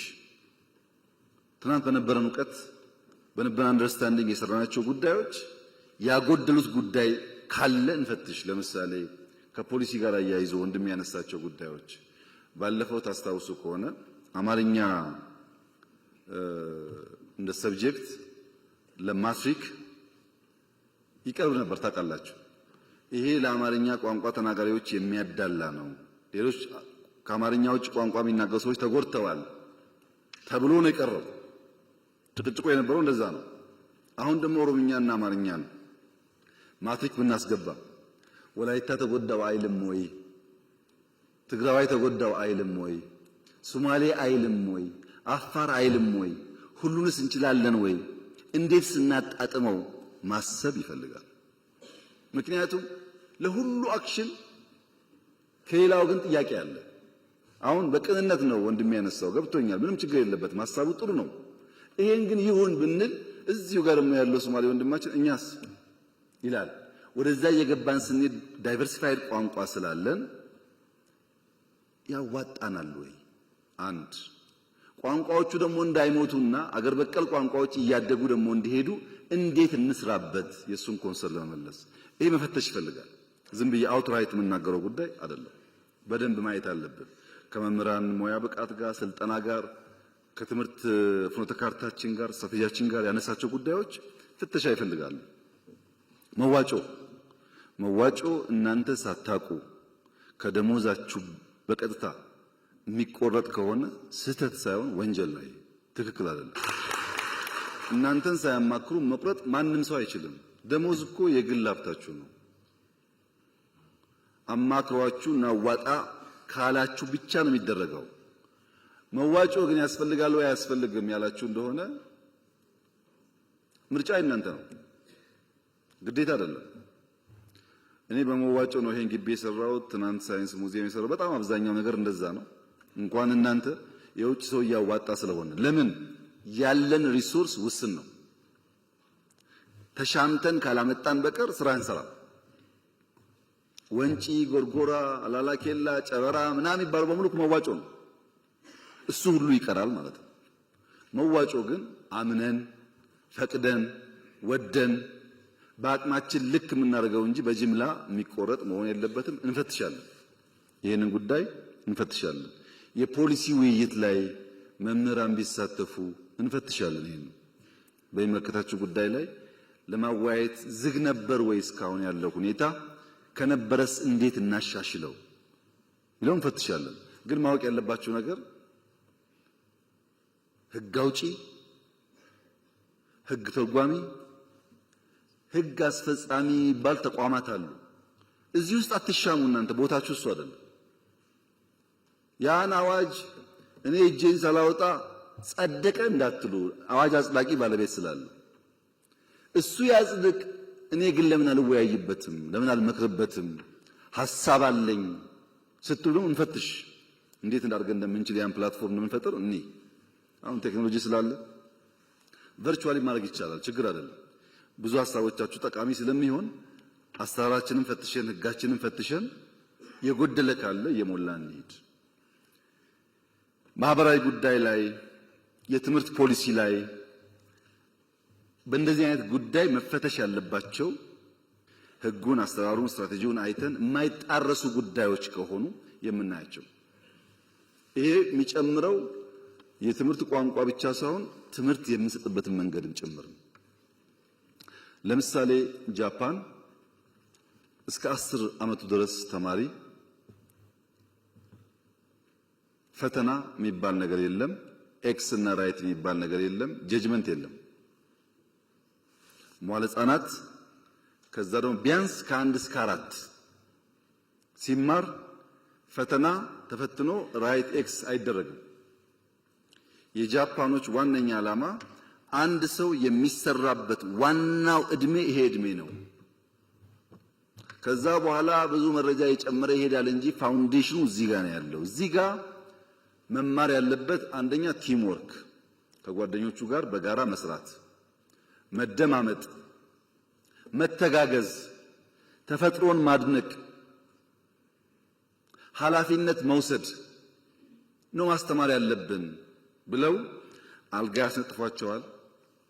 ሽንት ቤት ያጸዳሉ፣ ግቢ ያጸዳሉ። አበባ በሆነ ሰበብ አበባ ቆርጠው አንዱ ጓደኛ ለአንዱ ጓደኛ ይሰጣል። አቲቲዩድ ላይ ይሰራሉ። እና ጃፓኖች መጀመሪያ ነው መሰራት ያለበት ኤርሊ ቻይልድሁድ ላይ ስራ ያስፈልጋል። እዛ ያልተገነባ ሰው ብላሽ ነው ብለው ያምናሉ። ምን እንማራለን ከዚህ? አሁኑኑ ዛሬ እንጀምር አላችሁም፣ ግን መፈተሽ አለብን። እንፈትሽ የሚያዋጣን ከሆነ።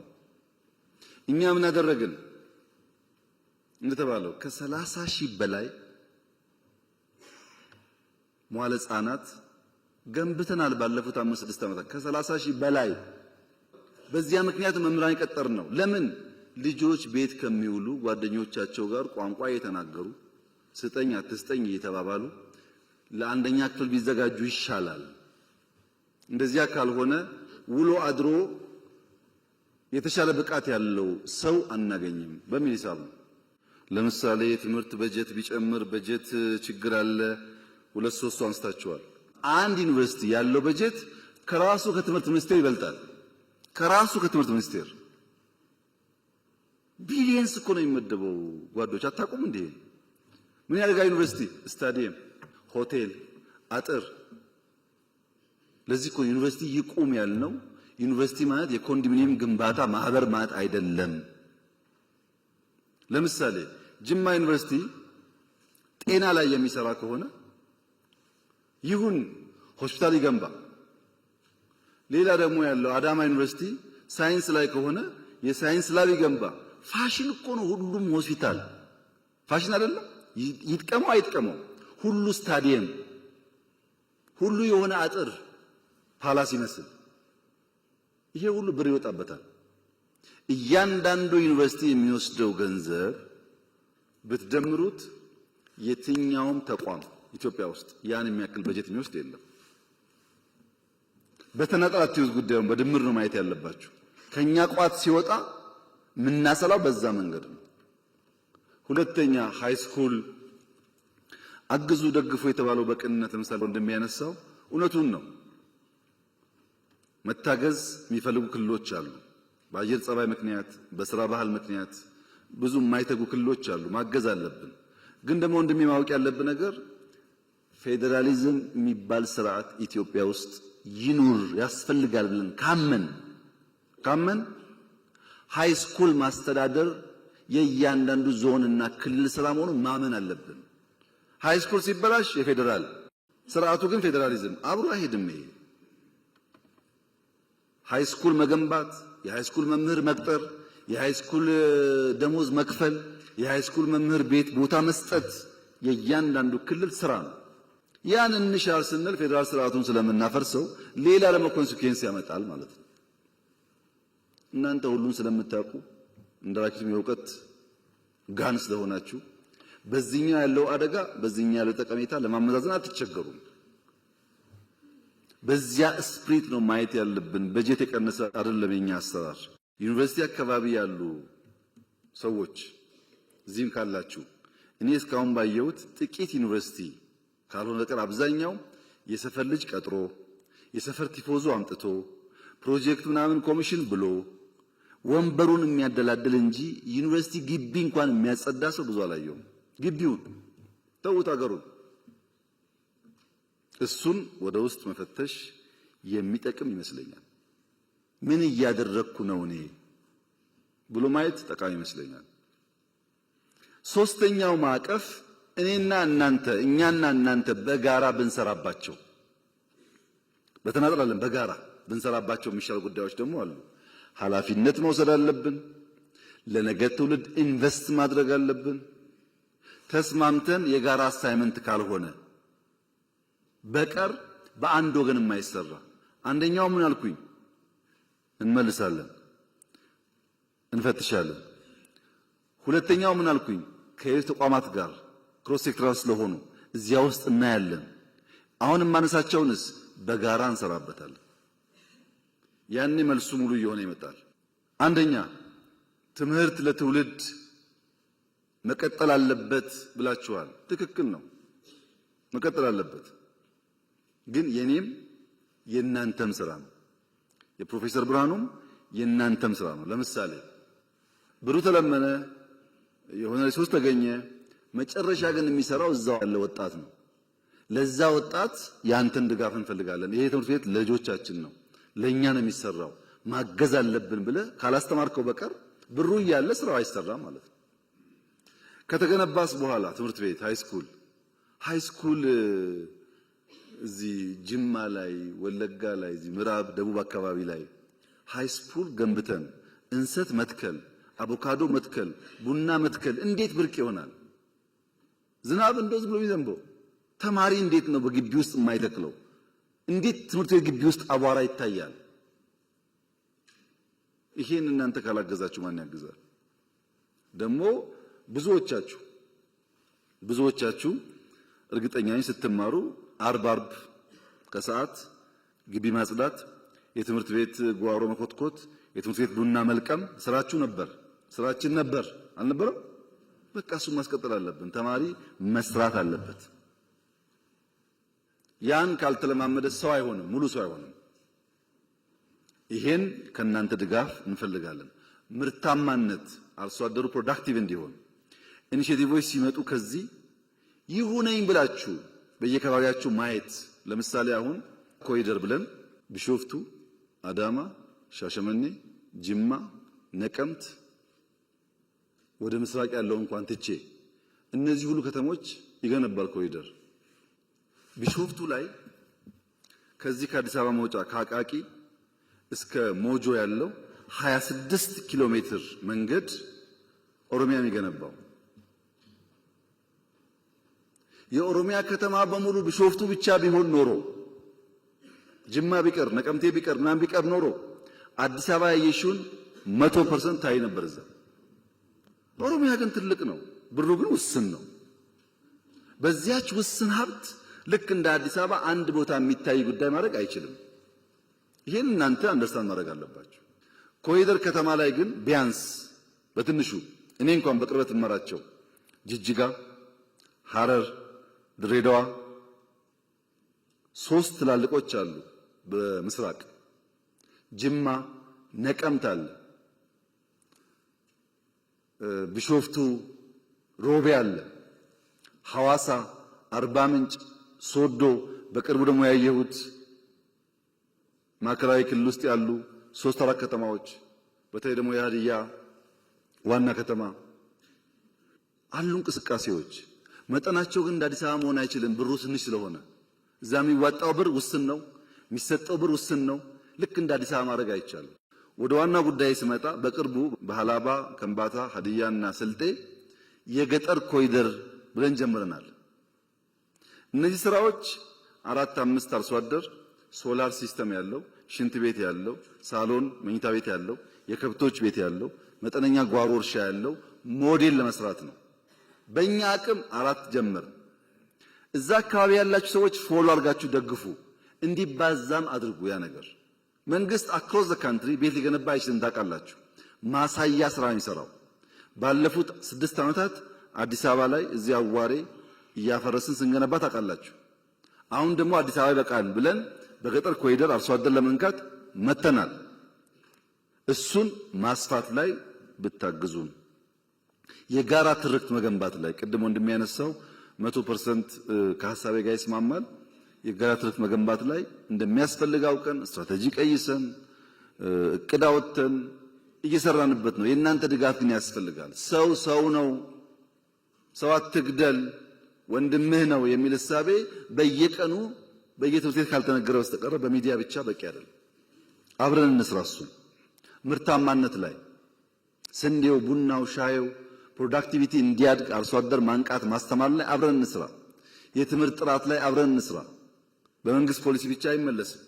መልካም አስተዳደር አብረን እንስራ። እናንተ እኮ ናችሁ የሁሉ ሰው አስተማሪ። ቅድም እንዳላችሁት ቀበሌ ላይ የሚረብሸው ወረዳ ላይ የሚረብሸውን ሰው ያስተማራችሁትን ሰው እባክህን ህዝብ አገልግል፣ ነውር ነው፣ ታሪካችን፣ ባህላችን ብላችሁ ብትመክሩ ብዙ ሰው ሊቀየር ይችላል። አግዙ። እሱ ላይ እኔ ጋር ብትወረውሩ ጠጠሩን ብቻዬን አልፈታውም። ብንተጋገዝ ግን ሊቀንስ ይችላል።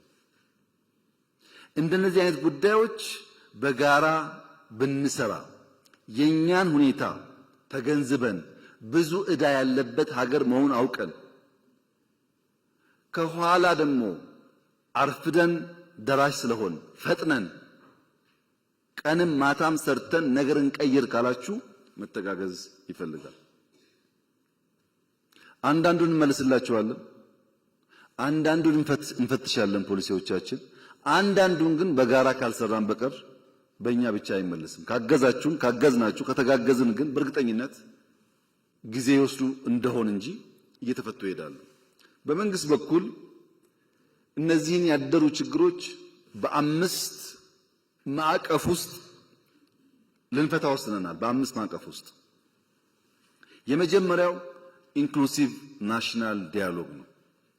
ብዙ የሚያጨቃጭቅ ጉዳይ አለን፣ ግን ቁጭ ብለን በንግግር እንፍታ፣ በውይይት እንፍታ፣ በመደማመጥ እንፍታ። መደማመጥ ያስፈልጋል። የአንዱ ፍላጎት ሲሳካ አንዱ ስለሚያኮርፍ አንዱን አስኮርፎ ደግሞ የተሟላ ሀገር መፍጠር ስለማይቻል እንወያይበት ነው ያልነው። በእናንተ እድሜ በአባቶቻችሁም እድሜ የኢትዮጵያ መንግስታት አንዳቸውም ቢሆኑ ጉዳያችንን በውይይት እንፍታ ብለው የውይይት አውድ ፈጥረው አያውቁም። ኢንክሉሲቭ ናሽናል ዲያሎግ በኢትዮጵያ ታሪክ የመጀመሪያው ነው። ለመጠቀም ያለው ፍላጎት ግን ውስን ነው። እንወያይ ይልሃል። እሺ እንወያይ ብለህ ስታቋቁም አይወያይም። ካልተወያየ ችግሩን ካልተናገረ ግን መፍትሄ ከየትም ሊመጣልት አይችልም። እና አንዱ መፍትሄ ያልነው እንወያይ። ስለምን? ደሞዝ ሊሆን ይችላል፣ መሬት ሊሆን ይችላል፣ ህገ መንግስት ሊሆን ይችላል፣ ስልጣን ሊሆን ይችላል፣ ድንበር ሊሆን ይችላል፣ ባህር በር ሊሆን ይችላል። ግን እንወያይ። በውይይት በምክክር እናድርገው። ስንመካከር አንዳንዱን ዛሬ፣ አንዳንዱን ነገ፣ አንዳንዱ ደግሞ እናቆየዋለን። ካልተመካከርን ቅደም ተከተል ይጠፋል። አንዱ ማዕቀፍ ውይይት ነው። እሱ ላይ እናንተም ሚናችሁን መጫወት አለባችሁ። ሁለተኛው ማዕቀፍ የሽግግር ፍትህ ነው። ተበድያለሁ፣ ተገድያለሁ፣ ተቀምቻለሁ፣ ተጎድቻለሁ ብዙ ሮሮ ስላለ አላየንም አልሰማንም ብለን ከምንዘጋ የሽግግር ፍትህ ብናበጅ በየጊዜው የተጎዱ ሰዎች ካሉ በይቅርታም በሽግግር ፍትህም ቢታይላቸው ለአንዴና ለመጨረሻ ጊዜ የትናንትናው ታሪክ ፋይል ዘግተን መማሪያ ብቻ አድርገን ወደፊት ለመንደርደር ያግዘናል እና የሽግግር ፍትህ እናበጅ።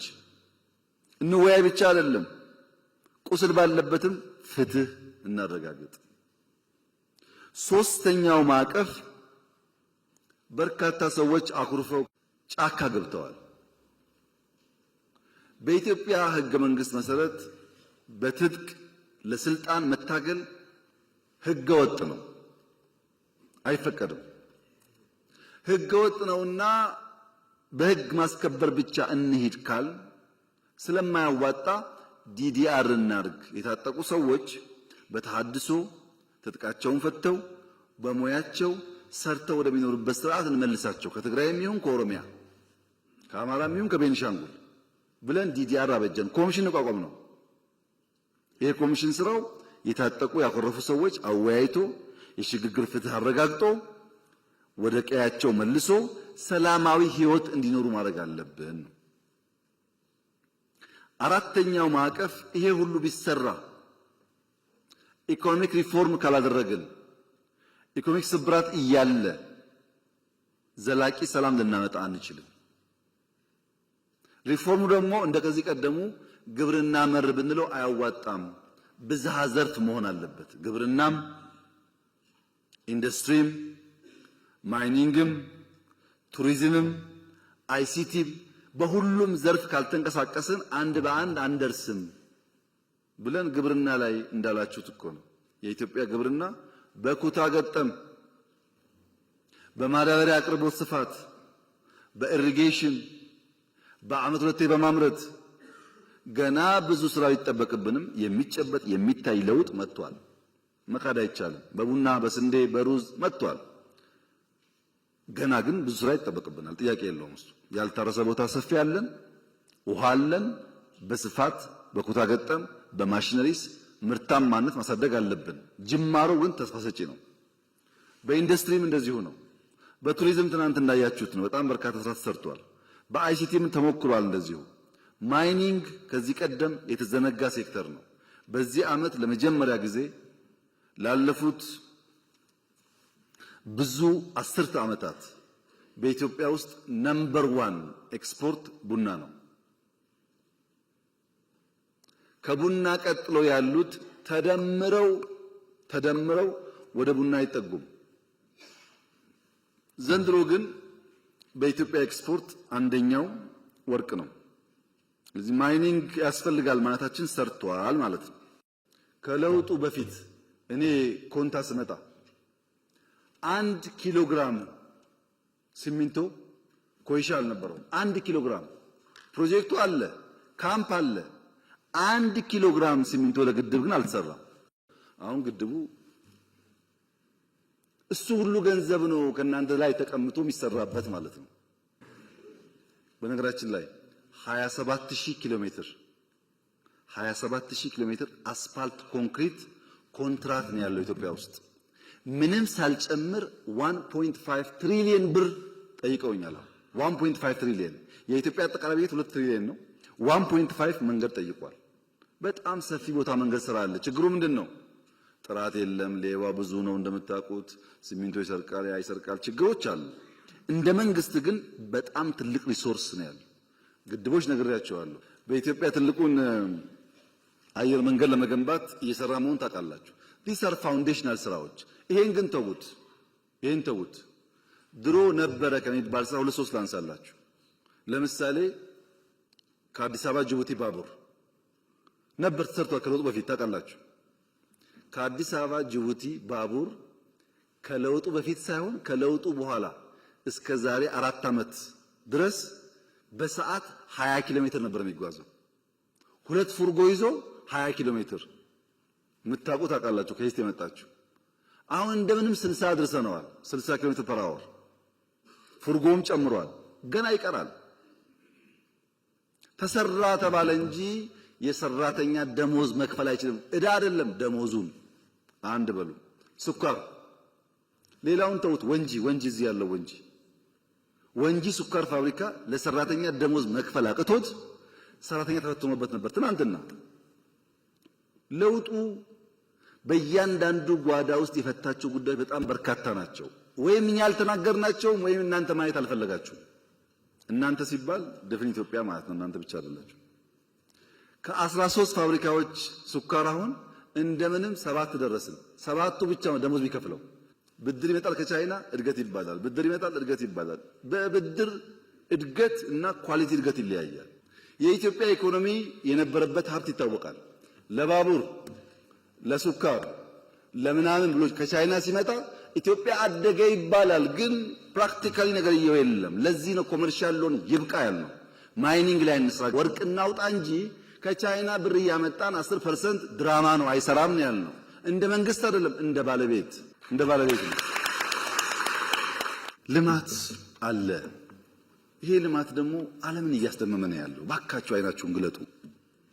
ዓለም እኮ የተደነቀ ያለው በኢትዮጵያ ስራ። ምን ለምን ትገረማላችሁ? ኮመርሻል ሎን ሳትወስዱ እዳ እየከፈላችሁ እንዴት ትለማላችሁ እኮ ነው ዓለም እያለ ያለው። እኛ ያልነው ምንድነው? ሀገራችን ነው ስሙኒም 10 ሳንቲምም ከመምህርም ከውጭም ተሰብስባ ኢትዮጵያን የምትውለው አንድም ሳንቲም እኛ እያወቅን አትወጣም። ምን ለማው ለዚህ ነው። ይሄው የኃይለ ሥላሴ ቤተ መንግስት እኮ 50 ዓመት ተዘጋ። እሳቸው ሞቱ። ደርግ 10 ምናምን ዓመት ዘጋ። እዚህ ገባ አልፈልግም አለ የፊውዳል ስለሆነ። ኢህአደግ 20 ምናምን ዓመት ወይ 30 ዓመት ከኛ ጋር ተደምሮ ዘጋ። ከ50 ዓመት በኋላ ሰው አደሰላችሁ። ትውልድ ያድሳል። ዛሬ ጫካ ብሎ ቢሳደብ ዛሬ ምናምን ችግር የለውም። ትውልድ ባያዝ የለውም። በእውነት ያየዋል። ያኔ ሁሉም ታሪክ ይወጣል። ይልቁንስ እኔ ቢሮ ስገባ 59% የኢትዮጵያ ጂዲፒ ዕዳ ነበር። አሁን እኮ የውጭ ዕዳ 13 አድርሰነዋል። አትጠራጠሩ፣ በጥቂት ዓመታት ውስጥ ከ10 በታች ይሆናል። ዕዳ አናውርስም። አምስተኛው የሰራነው ተቋም ላይ ተቋም ሪፎርም፣ ሎ ኢንፎርስመንት ኤጀንሲስ፣ ትምህርት ሚኒስቴር፣ ጤና ሚኒስቴር፣ ከተማ ሪፎርሞች ተቋማት ላይ ሲቪል ሰርቪስ ተቋም ካልተገነባ በቀር ስለማንሸክም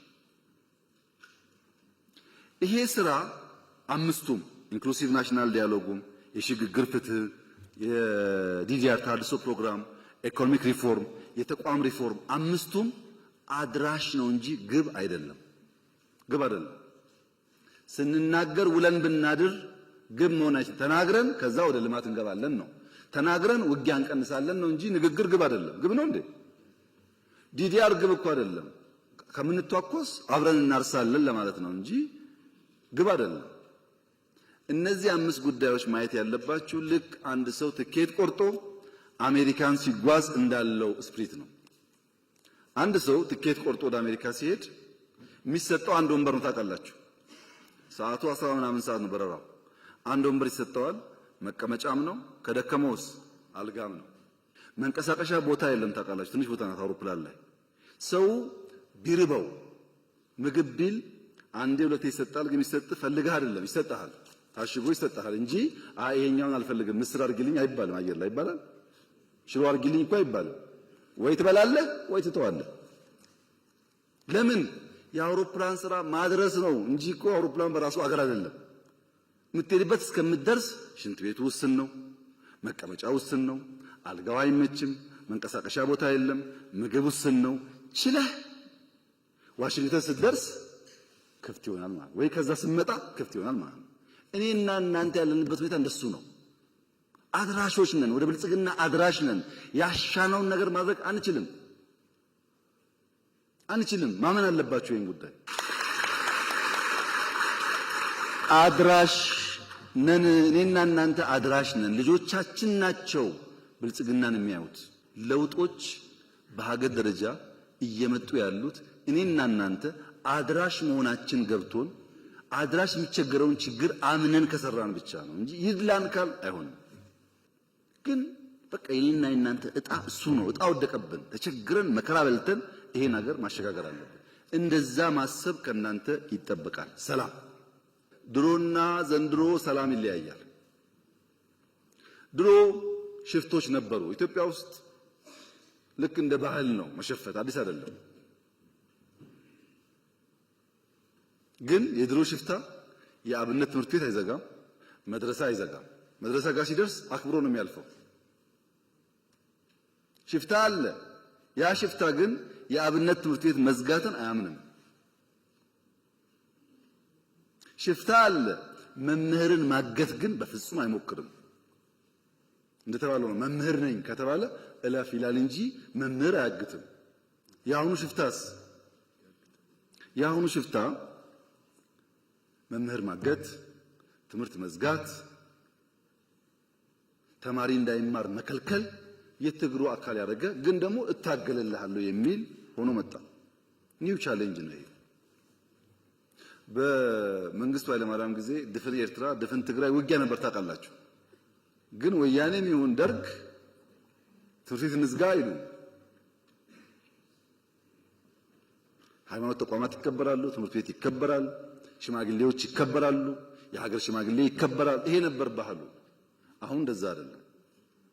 ይሄ አንደኛው ችግር ነው። ሁለተኛው ችግርስ መምህራን ዩኒቨርሲቲ መኝታ ቤት በነፃ ስለሆነ፣ ምግብ በነፃ ስለሆነ፣ ኮምፒውተር ዩኒቨርሲቲ ስላለ፣ ጊዜ ስላለው ተማሪ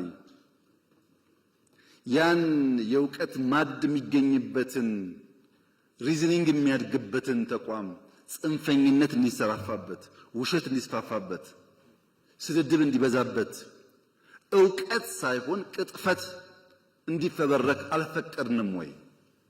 አልፈቀድንም? በመንግስት ኢንተርኔት፣ በመንግስት ኮምፒውተር፣ በመንግስት ቢሮ ውስጥ ቅጥፈትና ውሸት እንዲሰለጥኑ አልፈቀድንም ወይ? we have to ask ourselves። ሁለተኛ መምህር የእውቀት አባት የተከበረው የተፈራው የተወደደው ሽማግሌው አስታራቂው የእውቀት አባትነቱን ጥሎ አልሸፈተም ወይ? አልሸፈተም መምህር። ስንቱን መምህር እኮ መልሰናል። በይቅርታ የሚያስተምሩ እኮ አሉ። ገብተው ወጥተው ሞክረው ሲያቅታቸው አሉ እኮ የተመለሱ የሉም። መምህር አይሸፍትም። መምህር ሽፍታን ክላሽ አስጥሎ ብዕር ያስይዛል እንጂ ብዕር ጥሎ ክላሽ አይዝም።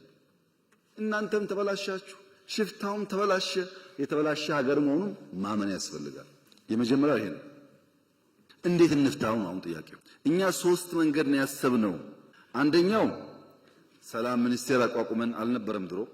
ሰላም ያስፈልገናል የሰላም ኮሚሽን ብለን በተቋም እንስራ የሰላምን ጉዳይ ብለን ከተቋሙ ባሻገርስ ቲፒኤልኤፍ ጋር ግጭት ሊጀመር ሲል እንደሚነገረው እኮ አይደለም። እኔ ያልሞቱ በህይወት ያሉ ሀብታሞች ሰብስቤ ትግራይ ሰብስቤ እባካችሁን እንዳንዋጋ፣ ትግራይ ውጊያ ይበቃታል፣ ሂዱና ለምን ነው ልቢልኪያቸው አሉ። ትግራይ ሸኔ አልሞቱም አሉ በህይወት ሽማግሌዎች፣ ሴትና ወንድ ወለጋ ድረስ ልከናል።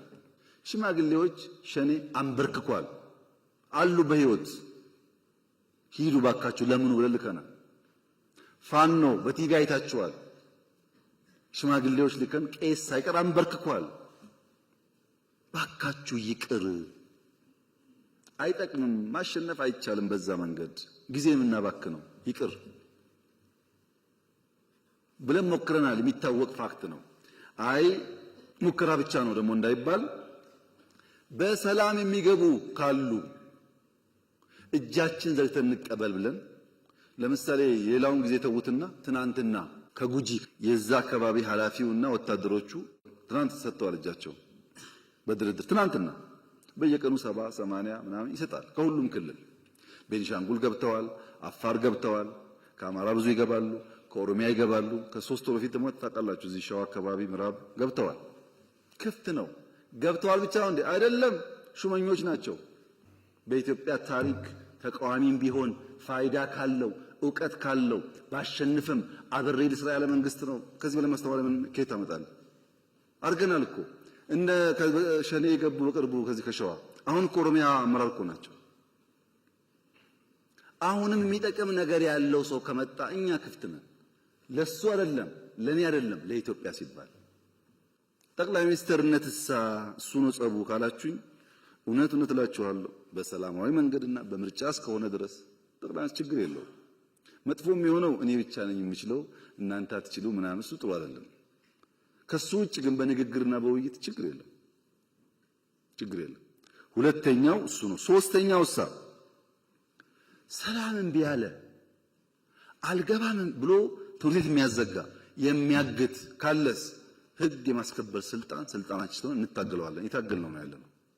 አትታገሉ እጃችሁ አጣጥፋችሁ ተቀመጡ ካልከን ህዳሴ የሚባል የለም፣ ወጥቶ መግባት የለም። ችግር እኮ ነው። በየቦታው ሽፍታ ሞልቷል። we have to ፋይት እያደረግን ከገባስ እንተዋለን። ለምሳሌ ፕሪቶሪያ እኮ አስደማሚ ድል ነው የኔ ወንድም። መቀሌ በ24 ሰዓት መግባት እንችል ነበር። እያሸነፍን ነው። ያለቀ ጦርነት እኮ ግድ የለም ሰላም ይሻላል። 2 ሰው ቢተርፍ 3 ሰው ቢተርፍ ኢትዮጵያዊ ነው ብለን ፈረምን እንጂ እኮ እያሸነፍን ነበር። ታውቃላችሁ ሁላችሁ ምን ያክል ለሰላም ኮሚትመንት እንዳለን ያሳያል። በሰላማዊ መንገድ የተሻለ ሐሳብ የተሻለ አቅም ይዞ የመጣ ካለስ በደስታ አትጠራጠሩ። እሱ therefore ኢትዮጵያ ውስጥ ሰላም ያስፈልጋል። ለሰላም ማክሲመም እንሰራለን። ሰላም ፈልጎ ለመጣው እጃችንን እንዘረጋለን። ከመጣ በኋላስ የኛ አካል አድርገን አብረን እንሰራለን። ሀገሩ የሱም ጭምር ስለሆነ ወደ እናንተ ሲመጣ 30 ሚሊዮን ገደማ ማህበረሰብ አለ። መምህር፣ ቤተሰቡ፣ ተማሪው ምናምኑ ይሄንን እዳ እንዳይሆን ፍዳ እንዳይሆን ስራ ፈላጊ ስራ ያላችሁት ሳይሆን ስራ ፈጣሪ እንዲሆን ስራ ለማኝ ሳይሆን ለብዙዎች እንጀራ የሚያመጣ እንዲሆን አርጋችሁ መስራት ላይ አስባችሁ ሂዱበት። የእናንተ ተማሪዎች የሚበጃቸውን መምረጥ የሚችሉ መሆን አለባቸው። ሲደመር መምህራን የታሪክ እጥፋት ላይ አብረን የምንሰራ አብረን የምንቆም መሆን አለብን። የታሪክ ጥፋት ላይ መተባበር የለባቸው። የታሪክ ጥፋት ሞልቷል። እጥፋት እንጂ ጥፋት አያስፈልግም። ጠፋ ሲጠፋ ኖረ። አሁን ደግሞ ያንን ከርቭ እናርገው፣ ኮርሱን እንቀይረው፣ ወደ መልካም እንውሰደው። ለዚህ ደግሞ እንተባበር። ደረጃ በደረጃ የእናንተን ጉዳይ መልስ እያገኘ እየተፈታ ይሄዳል። አትጠራጠሩ። እናንተ አድራሽ ናችሁ። የፈለገ ቢሆን ወርቁ ወጥቶ ስንዴው ወጥቶ ይሄና የእናንተ ጉዳይ መልስ አያገኝም። ይለወጣል፣ መልስ አያገኝም። ለምን? ብዙ የመጣው ቀንበር። ልጆቻችን ግን እንዳይከተሉ እናቋርጠው። እዚህ ጋር ለዚህ ተባብረን ብንቆም ብንሰራ ኢትዮጵያ ውስጥ ተስፋ አለ። እየመጣ ያለው ጊዜ በጣም እንኳን ለእናንተ ለአፍሪካም ተስፋ የሚሆን ነው። ዘንድሮ ኢትዮጵያ ቢያንስ 10% አድጋለች። ይሄ እኔ ሳይሆን የኢንተርናሽናል ተቋማት ግምት ነው። ይሄ እድገቷ ግን ኳሊቲ ግሮዝ ነው፣ በብድር አይደለም። እና መምህራን የእውቀት አባት፣ የሀገር አባት፣ የኛ አባት ናችሁ። አመሰግናለሁ።